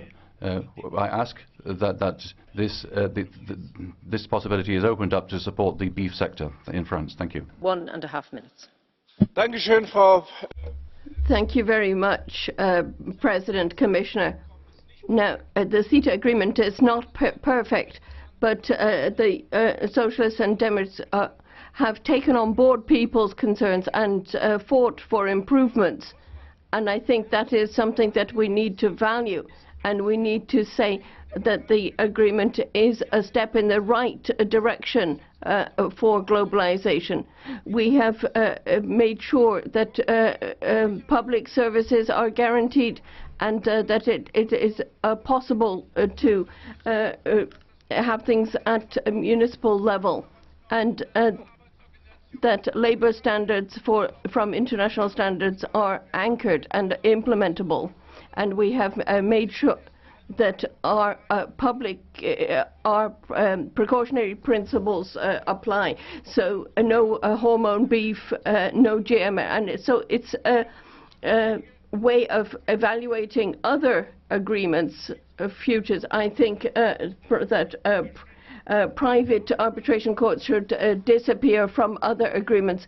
But this isn't the end of the story. We need to keep fighting for new good agreements. We need the implementation of sustainability, the fight against corruption. These are all things that we need to make sure are in future agreements. I think given the global situation, increasing protectionism, where more and more it's the strong that are winning, we can't eliminate globalization. We need to structure it properly. Thank you. A minute, Mrs. McClarkin. Oh Canada, how long the EU has kept you waiting. After 7 long years, the champions of free trade have battled through, and now we are at the final furlong. To be clear, CETA is an ambitious, modern and comprehensive trade agreement which will bring tremendous benefits to the EU as a whole and to each one of the member states. Once fully implemented, it is expected to increase bilateral trade between the EU and Canada by 23%, representing approximately 26 billion per year. It will lead to the creation of jobs and economic growth, allowing small and medium-sized enterprises access to the Canadian market free of barriers. As a champion of free trade, I welcome this agreement and look forward to seeing a positive vote in this chamber today. In times of growing protectionism, the EU must not underestimate the benefits of trade agreements like this, especially when we are negotiating with reliable and strategic partners such as Canada, who are and remain our allies. Mr. Payet, 1 minute, please. Thank you very much. First, I should say that Trade Commissioner Cecilia Malmström has done very good and serious work to prepare this agreement. EU-Canada trade agreement is a good and modern trade agreement that will help boost trade and economic activity. And it has many advantages, which have all been listed many times here already, from opening the markets for goods, benefiting SMEs, and opening up the procurement market. It also allows us to promote and protect our shared values. CETA will help create jobs and economic growth, which is very much needed. But this deal has also more significant value. It is the most elaborate deal with a successful OECD country. And with coming to an agreement with Canada, we show that this kind of agreements can be done. And this is a very important message. It is also an important deal geopolitically. EU and Canada must strengthen and hold their alliance in this changing, unstable environment. CETA is a good indication that where there is a will, there is a way. Thank you. Mr. Lajerik, 1 minute, please. Those of us who will vote in favor of this will have a heavy responsibility to bear for jobs. They're going to put citizens into a straitjacket. How could we accept such a negative value, which is a provisional without approval of the parliaments? How can we have a regulation which will adapt national and European legislation a priori, so even before they are evaluated by partners? And what about the courts that will condemn people if they don't follow the will of the multinationals? Our Parliament has to say no to the focus on trade rather than citizens, and no to financial and industrial power. Mr. Obermayr, 1 minute. Thank you. CETA is to be voted upon. We know the result. Why would the Canadian Prime Minister be on the agenda for today?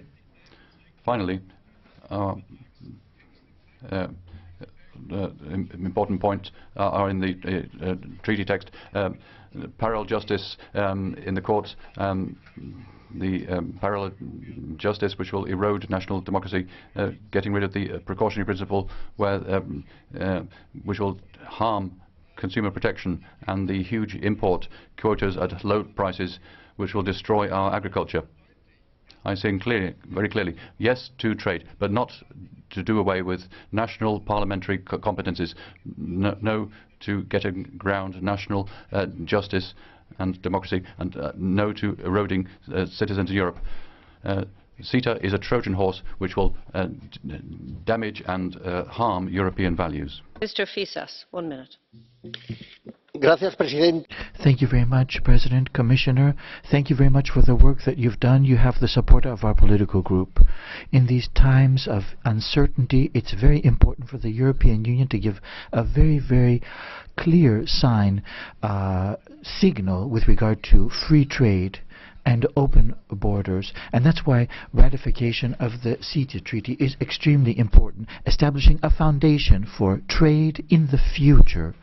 A wonderful model.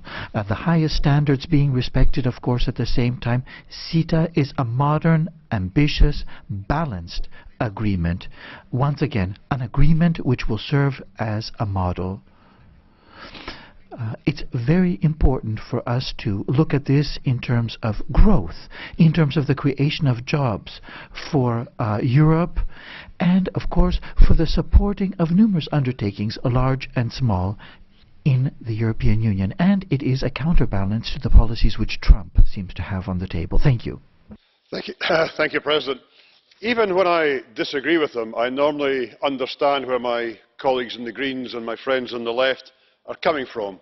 But frankly, in relation to CETA, I just don't get it. CETA creates employment opportunities. CETA protects public services, no forced privatisation, no ratchet clause. CETA defends our right to regulate, so no Frankenstein foods on our market, no threat to food safety. It contains an ambitious labour chapter. It commits our partners to multilateral environment agreements in a time when Trump threatens the Paris Accord, a vital thing. It kills ISDS and replaces it with a modern, fair system of investment protection. So what is it, beyond the rhetoric, beyond the words that this is good for corporations? What is it in CETA they really object to? Because I don't hear it. I hear a lot of words, but I hear no substance in their objection to CETA. And that's what they should be standing up for. We live in a world that faces real dangers of protectionism. With this progressive deal, Canada and the EU are not only keeping markets open, they're keeping those markets open on the basis of common values, and that's something we should applaud. Thank you, Chair.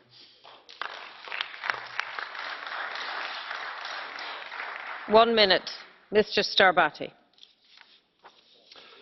Frau Präsidentin. President,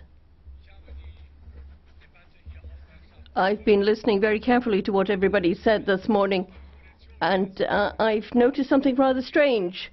The Greens, Marine Le Pen and GUE all agree with regard to CETA. When Mr. Jadot made his speech, there was hearty applause from the Le Pen group, and that's what we see. And we know that these are people who've always fought against free trade. And then Mr. Jadot attacked Mr. Trump and used the same arguments as Mr. Trump. He's saying, but using his own weapons. And I think we need to be clear about that. Those who are in favour of protection need to think through their arguments. Thank you. Mr. Michel, 1 minute. Madam President, colleagues, first of all, I'd like to congratulate the Commissioner Malmström for the extraordinary patience, remarkable competence, and the availability throughout facing certain utterances and untruths. Will force us to have hormone beef, bleached chickens, or to deconstruct our public services? No, of course not. That's not possible. It won't be possible tomorrow. We will be master of our standards of quality and be developing our public services. Will we have multinationals damaging us? No. The wish to set up a new international court will reinforce our capacities to respect rules internationally and impose stricter penalties. If we don't want to sign an agreement with Canada, with who can we sign an agreement? Who could really agree that a country of 35 million inhabitants, whose democracy and social and environmental standards are often above those of many member states, who are against the good faith of citizens or the process of free change? That is the truth here. Speakers cut off. Time limits, colleagues, so I now give the floor for 1 minute to Madam Forenza.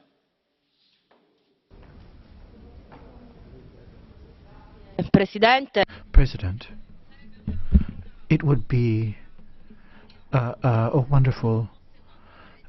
This would be wonderful. It would be a wonderful fight if it weren't a tragedy. It would be wonderful if CETA was fighting indeed against the protectionism which is proposed by Trump. But what you've proposed with this text, with CETA, is a different type of protectionism, alternative to that of Trump, but nonetheless protectionism, protecting profit of multinationals, protecting the investment of multinationals, protecting the investment of all except for the average citizens. The environment, public health, citizens of Europe, we need protection, we need democracy. So I think we've seen with this that for 230 million will be affected. Jobs will be affected. We already have the onslaught of Trump. Let's not add on to this or compound the problem with a text of this particular nature, with CETA. So let's also not forget what's going on in Canada, that fracking is something which is supported, and that this is something which is within this particular agreement, that different environmentally friendly approaches will not be embraced. What we need is a coalition with citizens. The speaker has been cut off. I hate to say this, but your last words were wasted. And with respect, I did give you extra time. I'm trying to be fair to everybody, and I need to be strict. And just to say to colleagues who've come into the chamber, we have announced earlier that there will be no further blue cards. So that is for the information of colleagues who've joined us. Now, for 1 minute, I give the floor to Mr. Cicu. Thank you.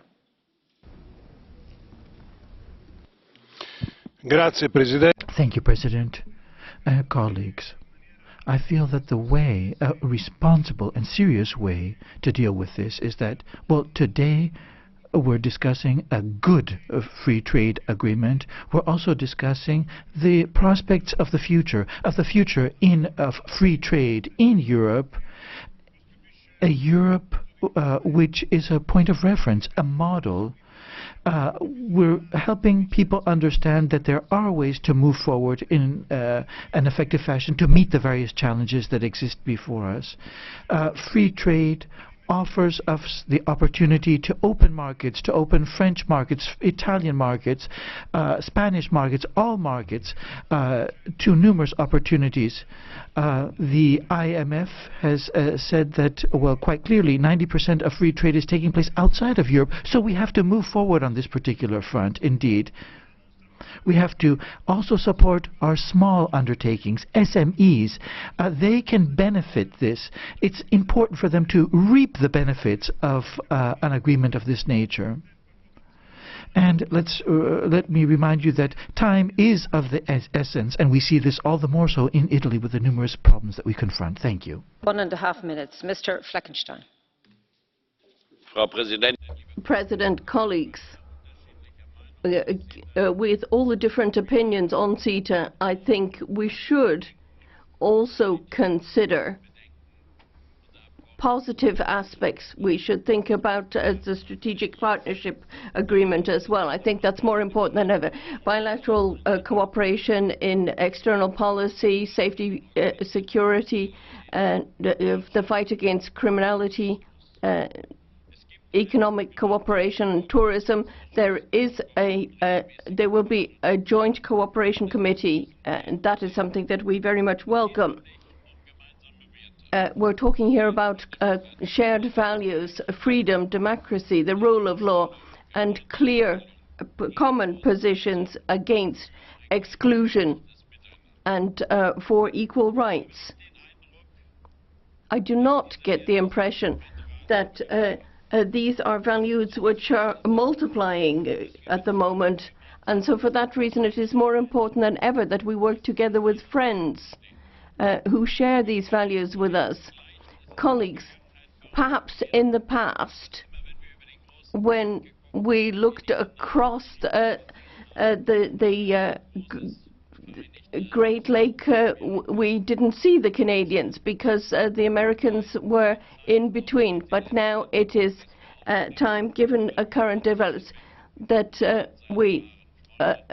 this is when you recognize your true friends. And I'm very much looking forward to this excellent cooperation with our good friends in Canada. Madam Fotyga, 1 minute, please. Thank you, Madam President. The relations between Poland and Canada have strategic and not an economic character. That has been confirmed by the fight for freedom. The CETA isn't a perfect agreement. Such an agreement doesn't exist. Even if the opportunities were described very well by Czech colleagues, this agreement is a further element in our security architecture. The transatlantic relations strengthen Poland also within Europe. Madam Goulard, 1 minute, please.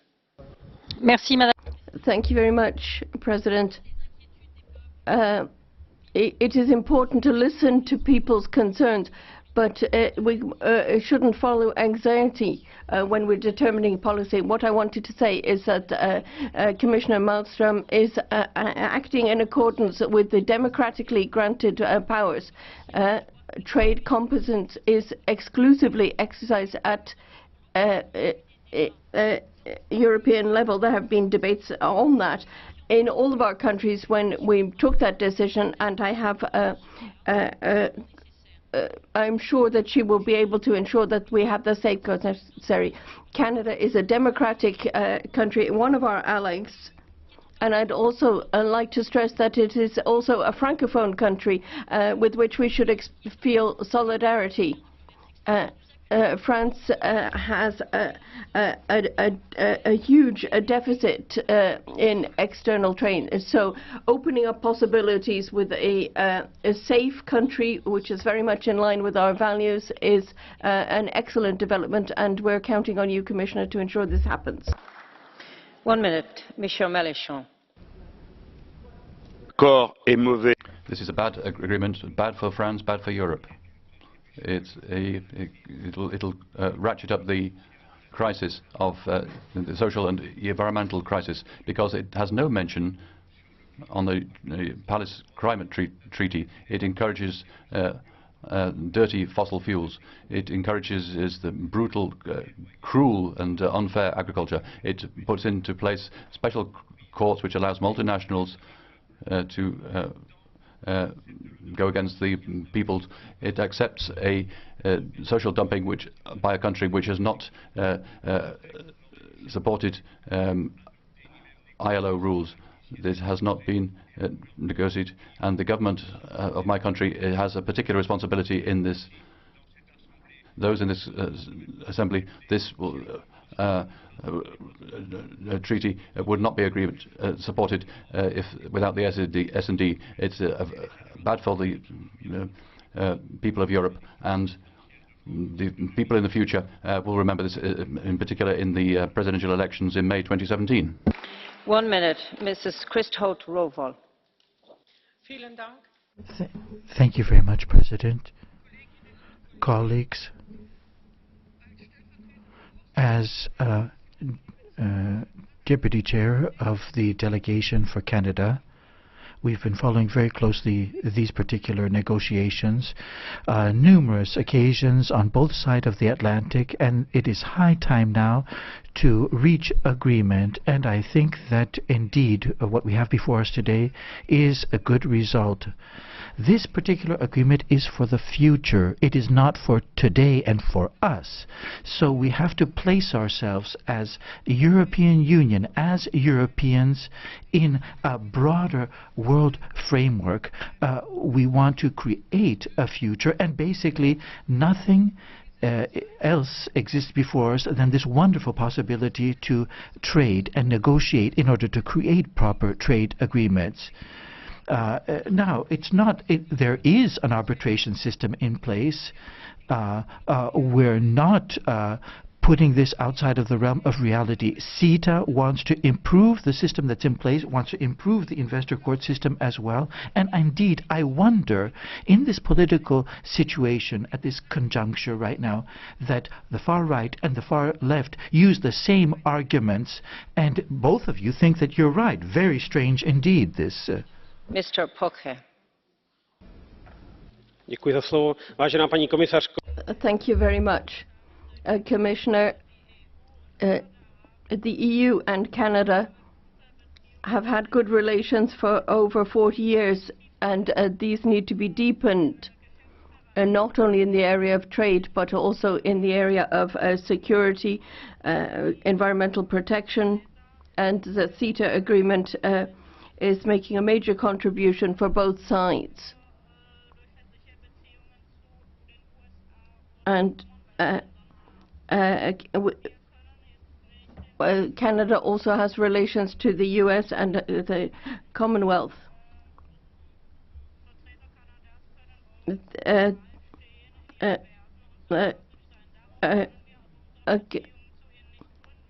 Canadians may share values, but we can't judge TCIP and CETA using two different standards, and we have to reject CETA and try to get better wording. Thank you. 1 minute, Mr. Kölmel.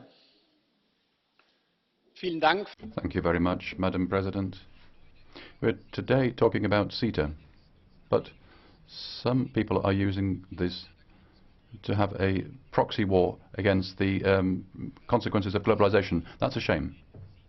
If CETA is an excellently negotiated trade agreement between two partners who share the same common values, so I think it's really unfair that the consequences of globalization, which one can see critically, where one can consider how they can be dealt with, and linking those to CETA. Globalization is taking place whether we want it or not. So we need to shape it as best we can. I think in CETA that is the case.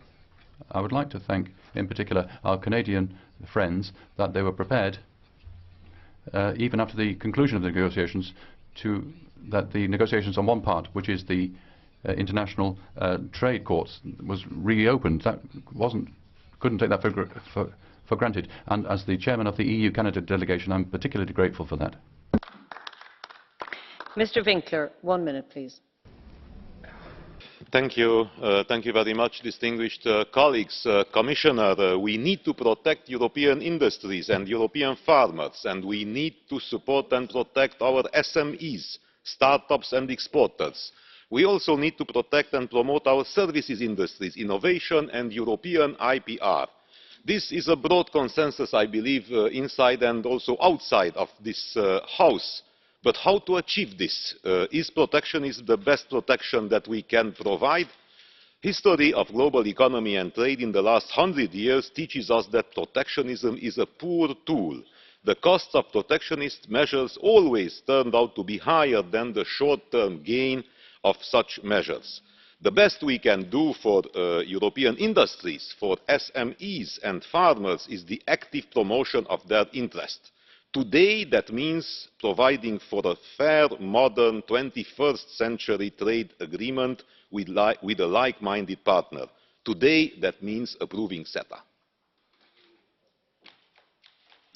1 minute, Mr. Panzeri. Thank you very much, President. I'm of the opinion that free trade agreements ought to be effective and that they ought to focus on human rights, on the creation of jobs, on creating sustainable environments. So I think that CETA responds to these particular objectives, and I have great difficulty in answering positively to these particular questions. When one asks whether CETA responds to this, I don't think so, actually.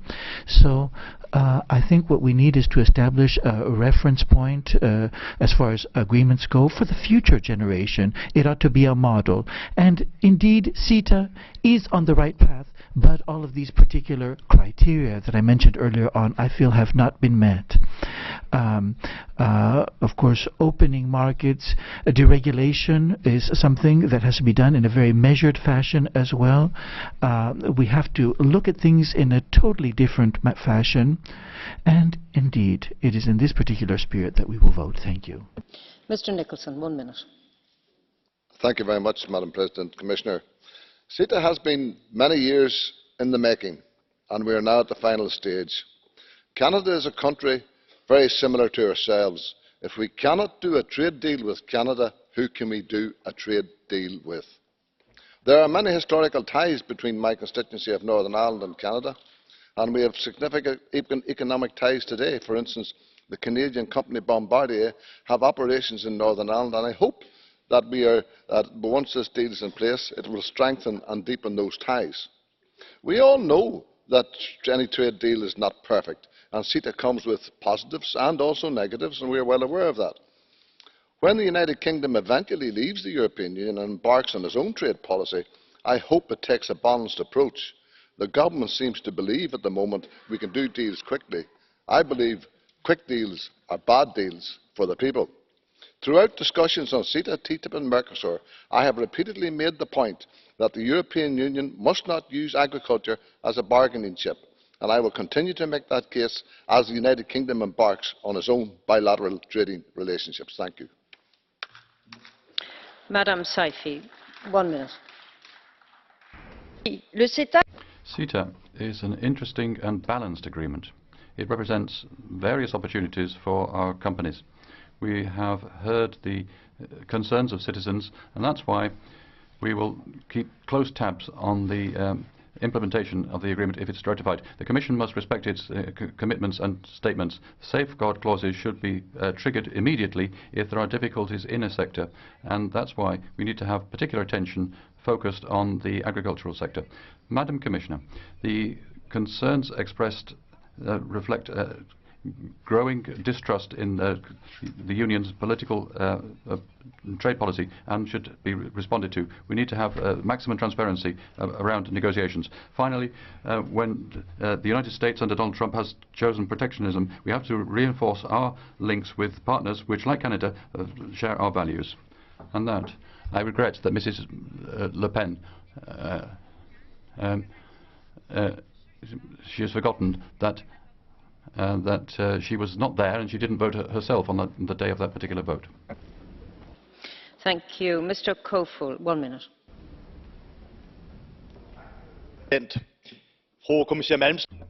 Commissioner Malmström, we have a duty as politicians to have better standards, better protection of employees, the environment and public health. We must have people above profit. The principles and values and opinions which are non-negotiable for me. In CETA, we have have these guarantees and these values directly in a trade agreement. Together with Canada, we're opening a new chapter for fair and sustainable trade. We ditched the ISDS system. Companies can't sue countries which go against European rules. That's why I support, as a Social Democrat, I support the CETA agreement, and I hope it will be adopted later on today. Thank you. Mr. Fjellner, 1 minute.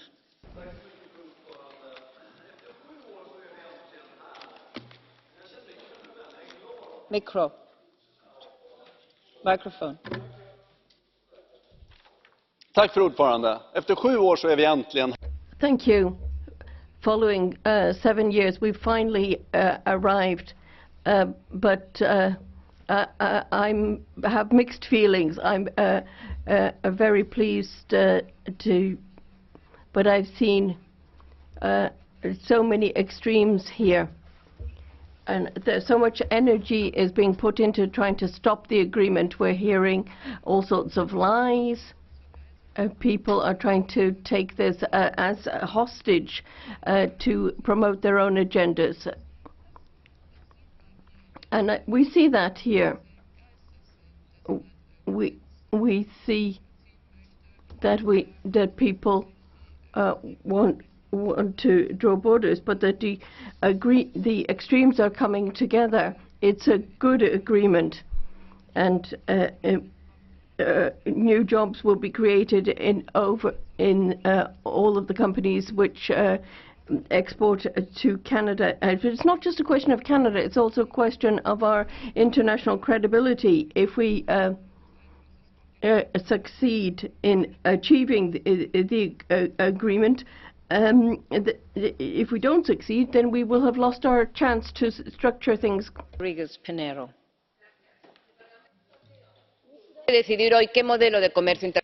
So, what type of agreement is the European Union going to support?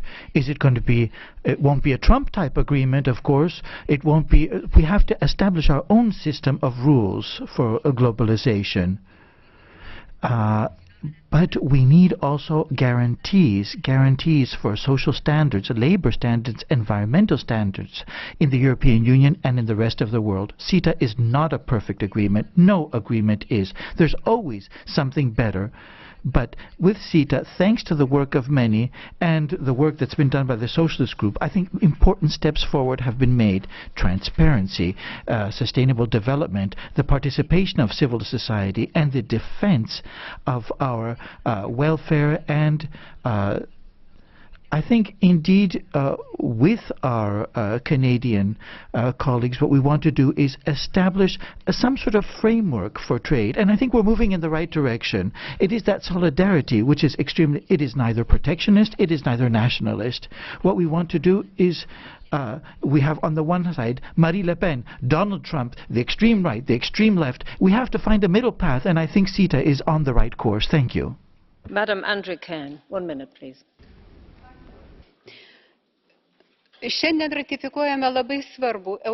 Thank you, Madam Chairman. We are ratifying today a very important trade agreement, the most modern agreement in the history of the EU. An agreement achieved by two democracies, by the EU and Canada. It's an agreement with Canada which shares our values.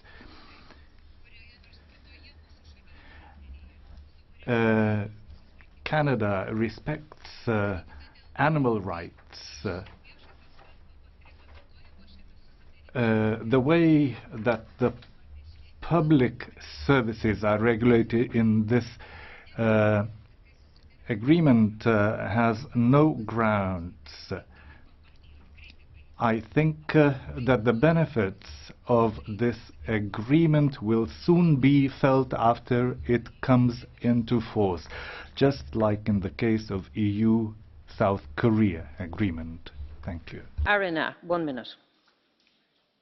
Madame la Commissaire, Commissioner, colleagues, the caricature which says that there are only two schools of international trade: the protectionist school, which was put forward by the populists, and the ultra-liberalist school, which is supported by a broad majority in the parliament, is simply unacceptable.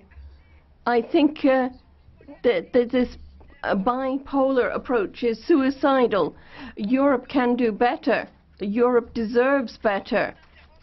When everyone is asking questions about the future, when people have no confidence in the political system or the economic system, we in this House signed an agreement, are going to vote for a business-as-usual agreement, an agreement that gives more rights to multinationals, which undermines public services, farmers, SMEs, the countries which don't export, an agreement which places investor rights above social and labour rights.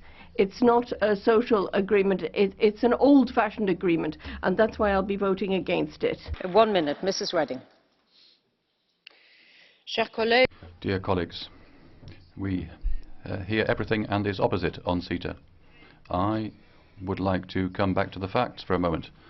Voting for CETA is guaranteeing reciprocity, supporting our SMEs, promoting quality products, protecting consumers, and defending artists. Against it is continuing with private justice and refusing international standards, high standards in terms of social environment and agro-food. Voting for CETA is fixing the reference for future international trade agreements. It's regulating globalization in line with our values and interests. Voting against, that is consenting to a lack of reciprocity and the absence of rules. Voting for CETA, it is protecting and sharing values and shoring up standards, creating jobs.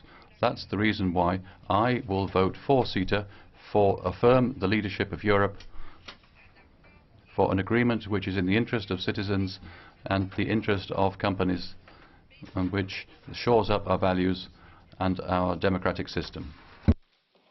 Mr. Caputo, 1 minute. Grazie, Presidente. Thank you very much, President. The contrast of the different standards. Of course, here there has not been any this has been left as innegotiable. In other words, we maintain our standards.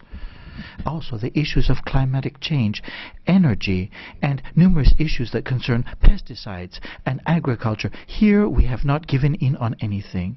So I think the risk with the risk of GMO products entering into Europe, here we've done whatever we could do. But of course, GI as well, geographic indication, very important as well.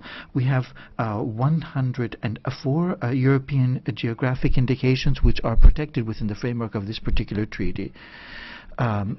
But let us protect these further. We have to keep this in mind, the protection of goods, of products which are specific to a particular region of Europe. And furthermore, I think improvements ought to be made as far as protection for consumers and protection for the environment as well. So I feel that there are numerous different shortcomings to this particular agreement, and thus I will vote against it. Thank you. Mr. Salafranca, 1 minute. President, Commissioner, this agreement with Canada comes at a very, very particular moment on our calendar, and that is because of the collapse of the agreement with the United States. Let's not forget that the United States is the major exporter of products, services, a major importer of our products and services as well. Now, contrary to what has been said, this particular agreement is a step in the right direction. It is balanced to the benefit of our citizens, creating prosperity, welfare, jobs above all. And I would like to congratulate the Commission. I'd like to congratulate them for the negotiations that have been conducted.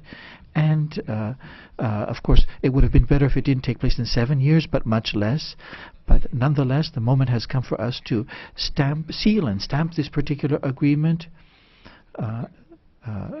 And it would be best if all of this takes place before the end of the Juncker term, and not only with Canada, but also with Japan, New Zealand, Australia, and a number of other very important countries and regions. Similar such accords have to be agreed upon. Thank you. Pereira. Senhora Presidente, Senhora Comissária. President, Commissioner, the trade agreement with Canada is of strategic importance for the EU, particularly after Trump, and it is the necessary response to the dangerous illusions of protectionism and isolation. And it's also a good agreement. It's a balanced agreement in economic terms. It eliminates customs duties and makes possible access to markets. And it's a good reference for international trade. It's a progressive agreement for globalization, which is more regulated. And we have listened to citizens. And the agreement respects the values that the EU has on the environment and social protection, and our right to public services. And the private arbitration system was replaced by a new public arbitration system. And because the agreement has been improved, the final version is something that the Parliament should vote in favour of. Mr. Scheinfeld, 1 minute. Dziękuję, Pani Przewodnicząca. Niektórzy tu mówią cynicznie do nas, do zwolenników CETA. Pokazujecie Państwo, jak bronicie obywateli Europy. To ja na to powiem, pokazujecie Państwo. Some of you have been very cynical about this, but we see how you're defending Europe. You're showing how cynical you are and how you're lying to European citizens. You're lying. You're telling things that simply aren't true. You're saying that you're against CETA because it's not good for citizens, but we're saying that we are afraid. CETA is creating a bridge across the Atlantic, and it ties together friends who are fighting for a better future, protection for democracy, protection for worker rights, and environmental protection. And that's what we're talking about when we're talking about CETA. And these are the values that you say you want to defend, but you're against CETA, but you really need to decide. 1 minute, Mr. Morel. Merci, Madame. Thank you, President. The more we make progress in this debate on CETA, the more I have the impression that what we're talking about is an agreement from the old world, because in contrast to many colleagues, I believe that CETA is not a model for the future. First of all, it ignores all the major successes of multilateral diplomacy of the last few years, COP21 on climate, the G20 agreement on tax evasion. There's no mention of these agreements. And then, above all, when it comes to the major challenge today, which is climate change, increasing inequality in the world, and democratic failures, CETA only gives us answers from the past, which is more and more liberalisation, fewer public services, more and more competition, more and more power for multinationals. And I don't think that's the path that we should be going down. And I'd pick up the formula used by a colleague just now. Europe deserves better. And frankly, colleagues, those who say today that it's either Trump or Marine Le Pen on the one hand or CETA on the other, well, I think that's a caricature of the debate. I think Europe deserves more. It can achieve more. Unfortunately, we have fantastic support, mobilisation of civil society, resistance from some governments, and so I think we can move forward and we can think up a different sort of trade policy for the future. Thank you. Mr. Ruas, 1 minute, please. President, Commissioner, this was started this trade agreement in 2009 and was concluded in 2014. We think it's fairly complete, modern, transparent, and it does look to the future. We believe that from now on it will bring benefits for companies, for workers, and for consumers. And leaving aside the fact that 98% of tariffs will disappear, it also gives us safeguards for the audiovisual sector, for the most sensitive agricultural products. This will give us the they give us the protection of 121 geographical indications, and 20 of those are Portuguese geographical indications. Also, there'll be mutual recognition for the certification of gods, and there'll be also freedom of movement for professions such as architects. And then there are improvements in the environmental area and guarantees when it comes to food safety, health of consumers, and also while respecting European legislation, which is a point we want to underscore. So I'm sure that the EU is going to benefit from this agreement, and my country will not be an exception, because Portugal has more than 1,000 companies exporting to Canada, and 79% of those are SMEs with 12,000 jobs. So that's why I'm in favour of voting for CETA. Madam Grass van der Heinz. Danke, Frau Präsidentin, werte Kollegen. Thank you very much indeed, Madam President, colleagues. CETA is not the work of the devil. Many people don't like it, but it's a treaty, it's an agreement that wasn't negotiated in the open, and it doesn't give us the answers to the challenges of globalization.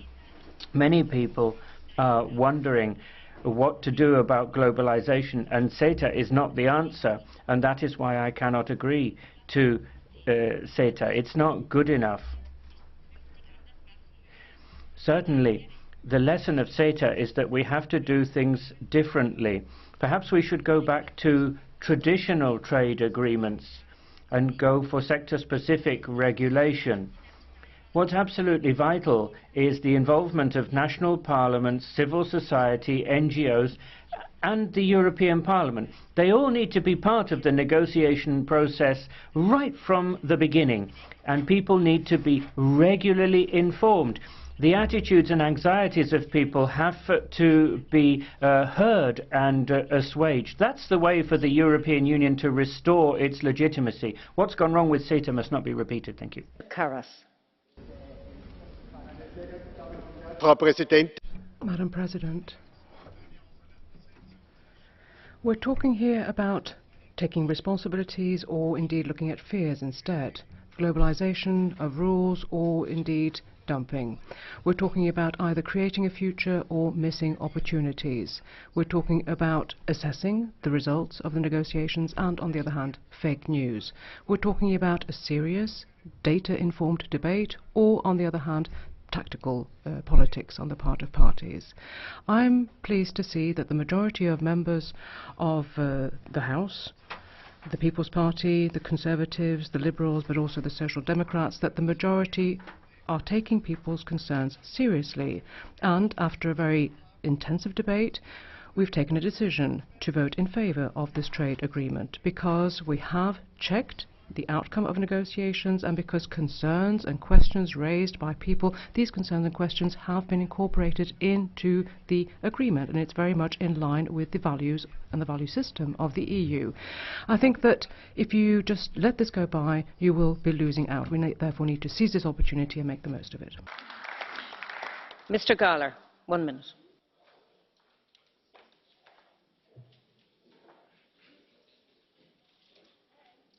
We will move to our next speaker, Mr. Kovachev. 1 minute, please. Thank you, Madam President. CETA serves the interests of European citizens and business. It means new jobs, more employment and growth without infringing on standards, whether human rights or others, despite what others have told us. My country, depends on exports up to 80% of its GDP. It needs export markets, and that is why my country, as well as the entire Union, stand to benefit from this agreement. From visa-free travel to qualifications recognition to access to employment, lower exports costs, public procurement, you name it. This agreement is not to the detriment of SMEs. It is to their benefit. Big guys can manage on their own. For months now, we have been deluged with all kinds of apocalypse stories.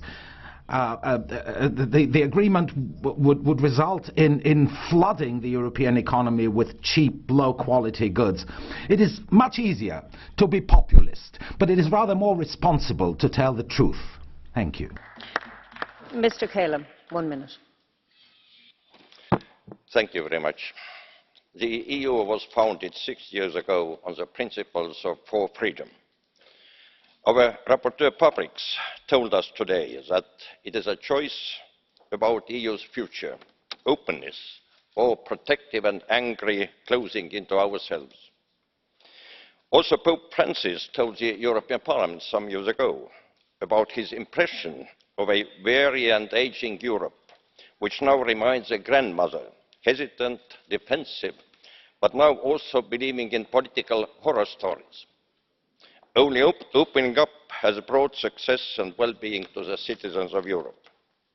CETA, therefore, constitutes a key means to rejuvenate EU's dynamics, because every additional billion of EU exports supports 14,000 jobs in Europe.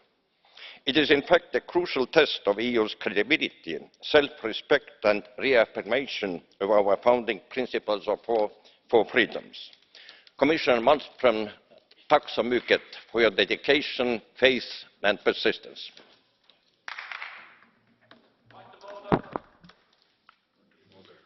Yes, sir.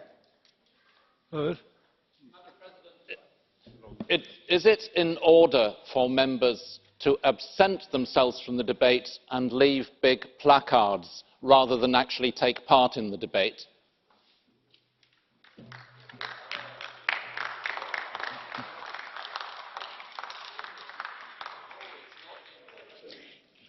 I don't have the rules of procedure, but we take note of your comment.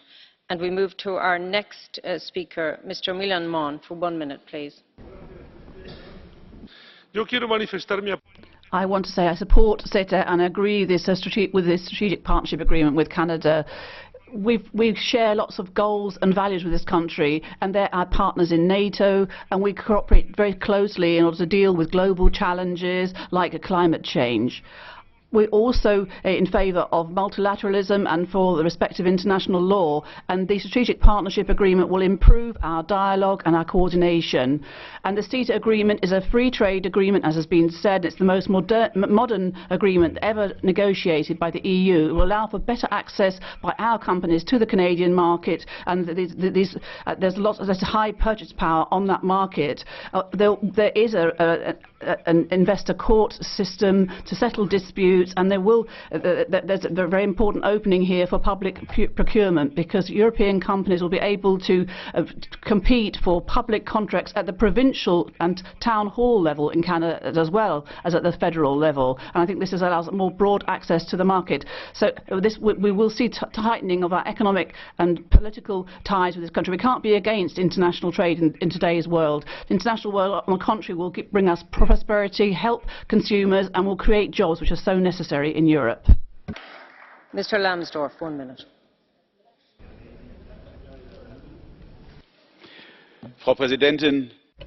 Madam President, the opponents of CETA have tried to say that Canada's 36 million people are an existential threat to the European Union, a country where the Queen is the head of state, where they speak French, where there's a social liberal government which is taking in refugees in generous spirit.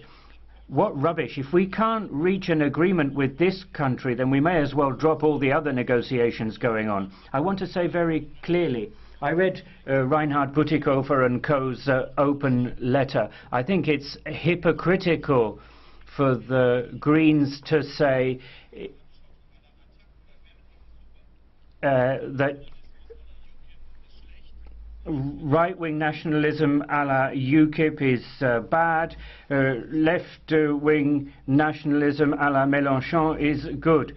There's no distinction to be drawn between right-wing fake news and left-wing fake news. They're all lies. We need to vote in favour of this agreement, build bridges, not walls. Thank you. Mr. Gahler, 1 minute. Thank you very much, Madam President.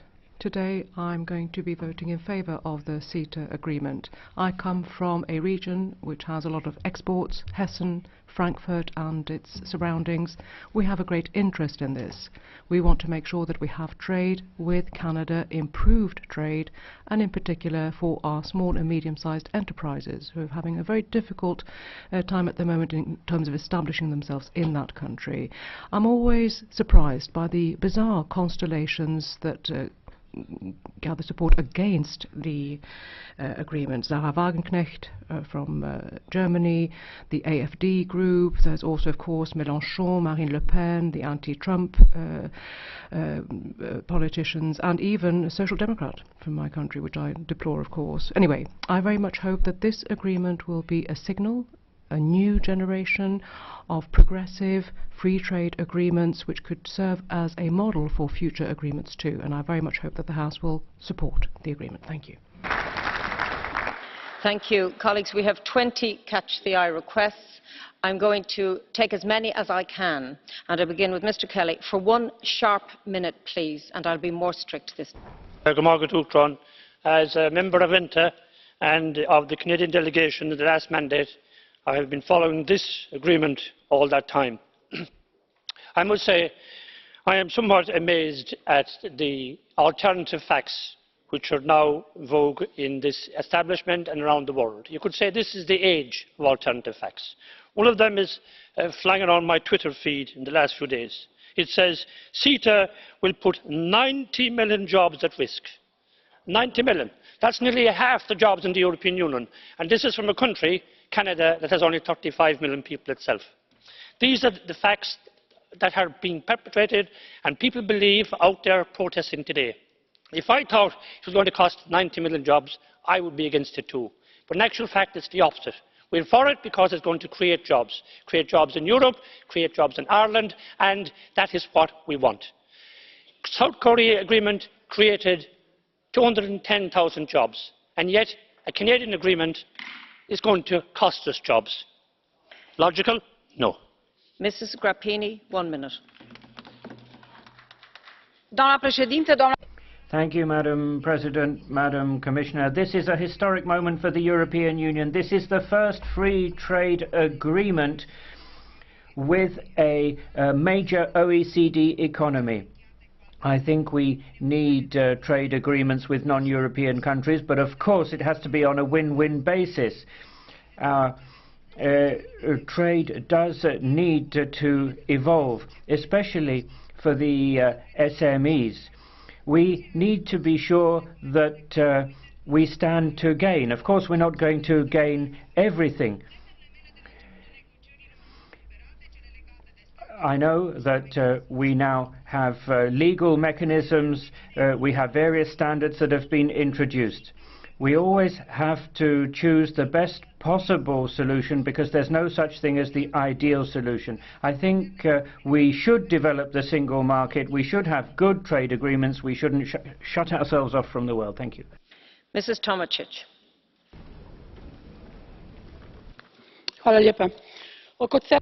Thank you very much. There is a lot of dust raised around CETA, and leftist parties and NGOs have linked this to TTIP on purpose in order to confuse the general public.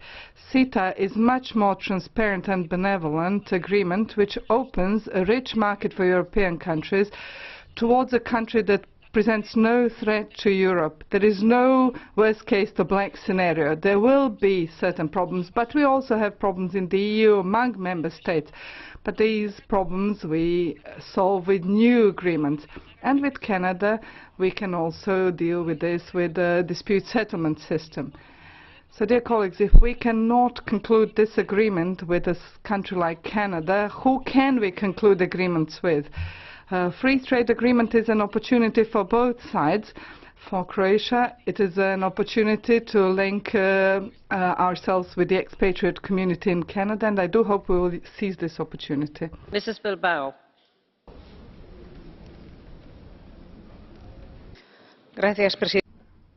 Thank you President, thank you, Commissioner, thank you, and thank the team for the fantastic work. We're going to vote in favour of CETA because we're going to support CETA because it does help SMEs, and they're the main creators of work and jobs in the EU. It opens up new exchange opportunities in sectors where we are world leaders in technology and quality, also when it comes to primary production of high quality.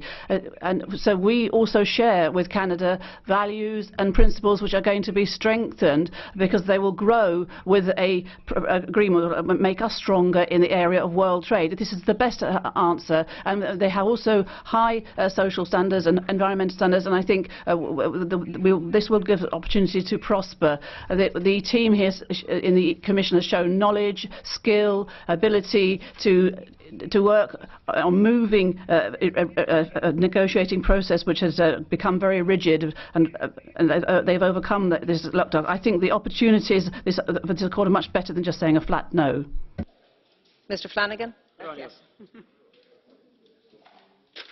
Thank you very much. I'm here to represent the people, and I would imagine most people are here to represent the people. But the problem is that the person who went out and negotiated this agreement has said that she does not take her mandate from the people.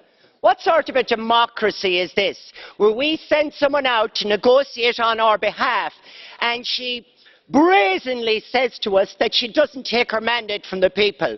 Well, I suppose she's been honest, not like a lot of the other commissioners. The Employment Committee is against this agreement because it will cost 204,000 jobs. And if MEP Kelly thinks this is an alternative fact, let him go into the Employment Committee and call them liars. The great irony, though, is that the man who casts doubt on this unemployment that will be occurring actually comes from a party who has a leader who is openly a liar, and I can say that because it's official. Thank you. 1 minute, Madam Hautala. And, Commissioner, I would vote in favour of CETA if I could judge that the balance of interests is correct. But I don't think so. I think it weighs heavily on the side of enterprises and investors. But having said this, I look very much forward to working with you on the new trade agreements where this balance will be set right. And I welcome your suggestion on a broad consultation on how to embed sustainable development in a legally binding way into the treaties. And I also believe that the European Parliament has to support you when you call for the Council to publish in the future the negotiation mandates at an early stage, because that will be the right way to proceed from now on. So at this moment we are dealing with the CETA agreement, and let me say that even if Canada is a very nice country and Trudeau is a very nice guy, but some Canadian mining companies are not best known for their responsibility and accountability, and this may be felt even in my country, in Finland. Mr. Castaldo. Grazie, Presidente. Thank you, President.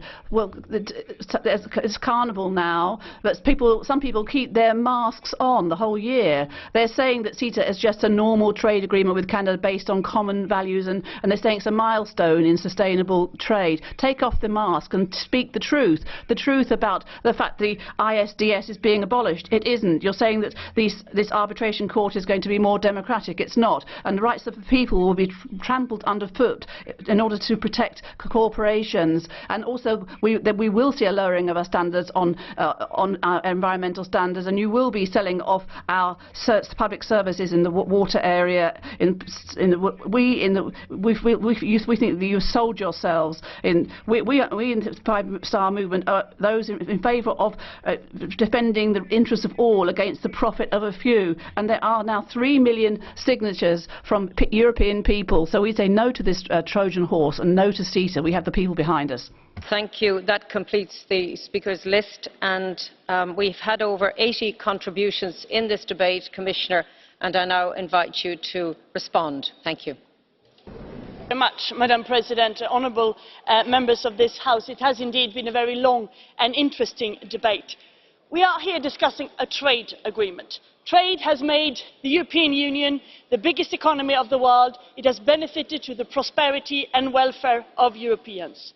Trade outside with other countries outside the European Union has created millions of jobs, 31 million in the export sectors and many, many millions in the import sectors. Countries are queuing up to do trade agreements with us, but they are of course looking very carefully at what is going to happen today, whether we are a reliable partner or not. Trade globally has lifted millions and millions of people out of poverty. So trade is a good thing. But of course, trade needs to be regulated in trade agreements, and that is what we discuss here today. This is not business as usual. This is a new type of trade agreement. It has economic advantages. We are taking away tariffs. We are increasing market access. We have achieved the recognition of many important geographical indications. We are taking away red tape. And this is beneficial, after all, most for small and medium-sized companies. 80% of the 70,000 companies who today export to Canada are SMEs. And they have smaller margins than the big companies because they can always manage. They benefit from lower tariffs, from increased market access, from less red tape. And we are taking away tariffs, for instance, in textiles, 18%, shoes, up to 18% as well, machinery, 9%. These are not small sums for small companies, and also many of them are involved in exporting geographical indications. And we know that trade works. The trade agreement with South Korea has increased export with impressive figures and created many jobs. This is also an agreement about values, about the right of governments to regulate, about maintaining our high standards, about labour rights, about environmental rights, about sustainable development, about reforming the old ISDS system. Because it wasn't invented in CETA, it has existed since 1959. It was invented in Germany. All countries except Ireland has ISDS clauses. We have made them more democratic, more transparent, and introducing a more ethical system to that. And you, here in the European Parliament, have been very active in that transformation. Commissioner, on the beef issue, I would like to address m'adresser aux collègues français qui m'ont.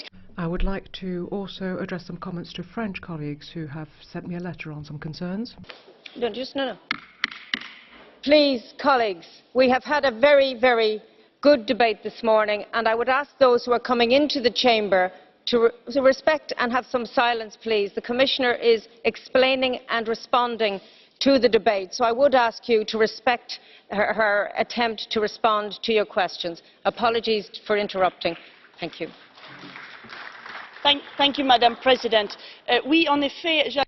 Yes, I was just about to answer some French colleagues who expressed their concerns regarding the beef sector. I've had talks with Commissioner Hogan and President Juncker as well, and we are going to be sending you a letter with a detailed response to your questions. What I can tell you for now is that in the context of this agreement with Canada, we have taken on board the sensitive nature of this sector. It is therefore a well-designed agreement from that point of view. I don't think there will be dramatic consequences for the sector, and the Commission services will make sure that there is regular monitoring of the imports you mention, including the contingent rates, and it will use all the instruments at our disposal in order to make sure that we can respond quickly and efficiently if ever there were to be any kind of distortion. But you will receive more details in a written letter towards the end of this week.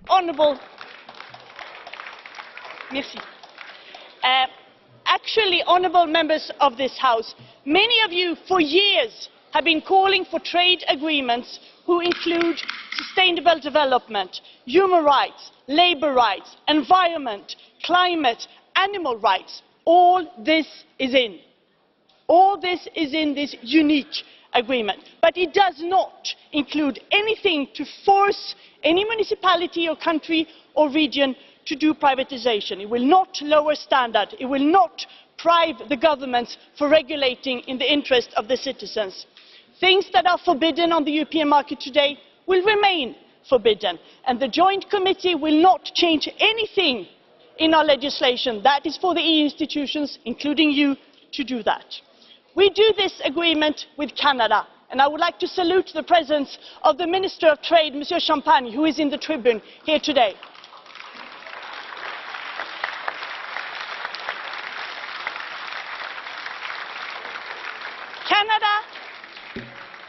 Canada is a democratic country who shares so many of our values, who are committed to the rule of law, to human rights, who play an important international role to defend the multilateral system. They have a strong public sector. They are committed to work with us to shape globalization. Sorry, Commissioner, take a breath for one moment. I'm not going to resume this debate until we have some semblance of order and silence, because the Commissioner is responding in detail to questions raised during the debate. Please bear with us. We are 2 more speakers and then we vote. Commissioner, again, and apologies for the interruption. Yes, and Canada is committed to work with us in the framework of CETA and in the framework of our partnership agreement to work on all these issues that you have mentioned. Shaping globalization to set strong international rules, faithfully respecting the mandate given to us in the Commission by the Member States and expressed in the resolution of this Parliament. 28 governments have signed this agreement, and it has been done in transparency. The CETA text has been public since September 2014. The old ISCS reform has been public for a year. The original version has been online for 2.5 years.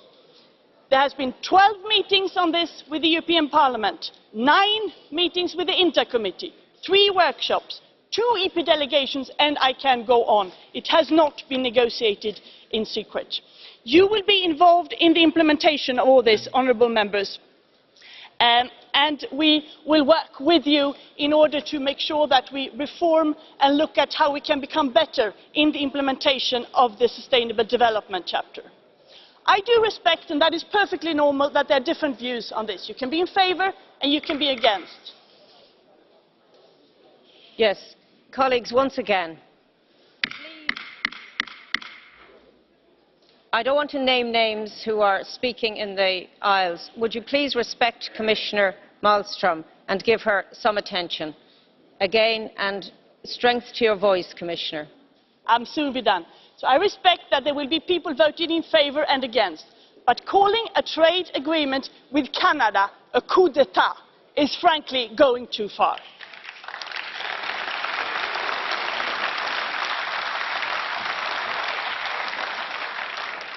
So, ladies and gentlemen, Madam Speaker, voting in a few minutes on the 2 agreements we have in front of us will enable us to take a great economic and geopolitical opportunity, deepening economic relations, affirming our social and our environmental protection, showing that trade and values can go hand in hand, strengthening a shared partnership.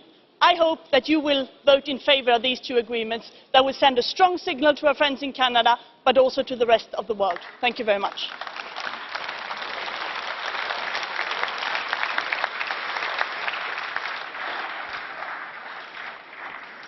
Thank you, Commissioner. And again, colleagues, could you please take your seats? We have 2 final speakers, and I give the rapporteur now the floor. Mr. Pabriks, for 2 minutes, please. Thank you, Madam Chairwoman. Ladies and gentlemen, dear Minister of Canada, I will not repeat all those arguments in favour of trade agreement between European Union and Canada. Let's try and get some silence. Because it was very well argumented by our Commissioner lately. I would like to say thank you very much to all those shadow rapporteurs, like Mr. Moisa, Madam Schaake, David Martin and others, who contributed that this trade agreement here in Parliament is of such a high quality. Thank you to you.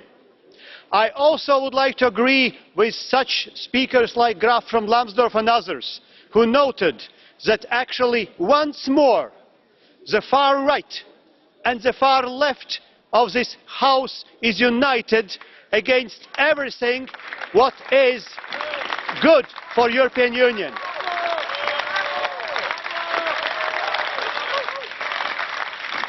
If somebody is taking away the jobs, if somebody is taking away the wealth of people of Europe, if somebody is greasing the fundament of European nation states, then turn to these radicals on both sides. I believe that we will vote today correctly for the benefit of the European Union. And I also would like to say that actually next week already we will have the first national parliament of my country, of Latvia, who will ratify this agreement in national parliament, and the other countries will be able to follow. And those who want really to listen to facts and not to be trumped by arguments, alternative arguments to the right and left, they should rather listen what kind of benefits it will bring to you after it comes into force provisionally. I believe that this vote is the right vote for our states, member states, and for the whole Union as a whole. Let's go forward.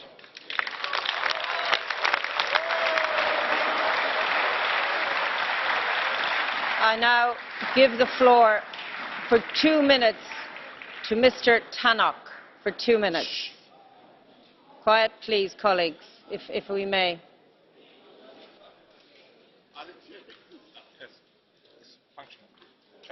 Yeah.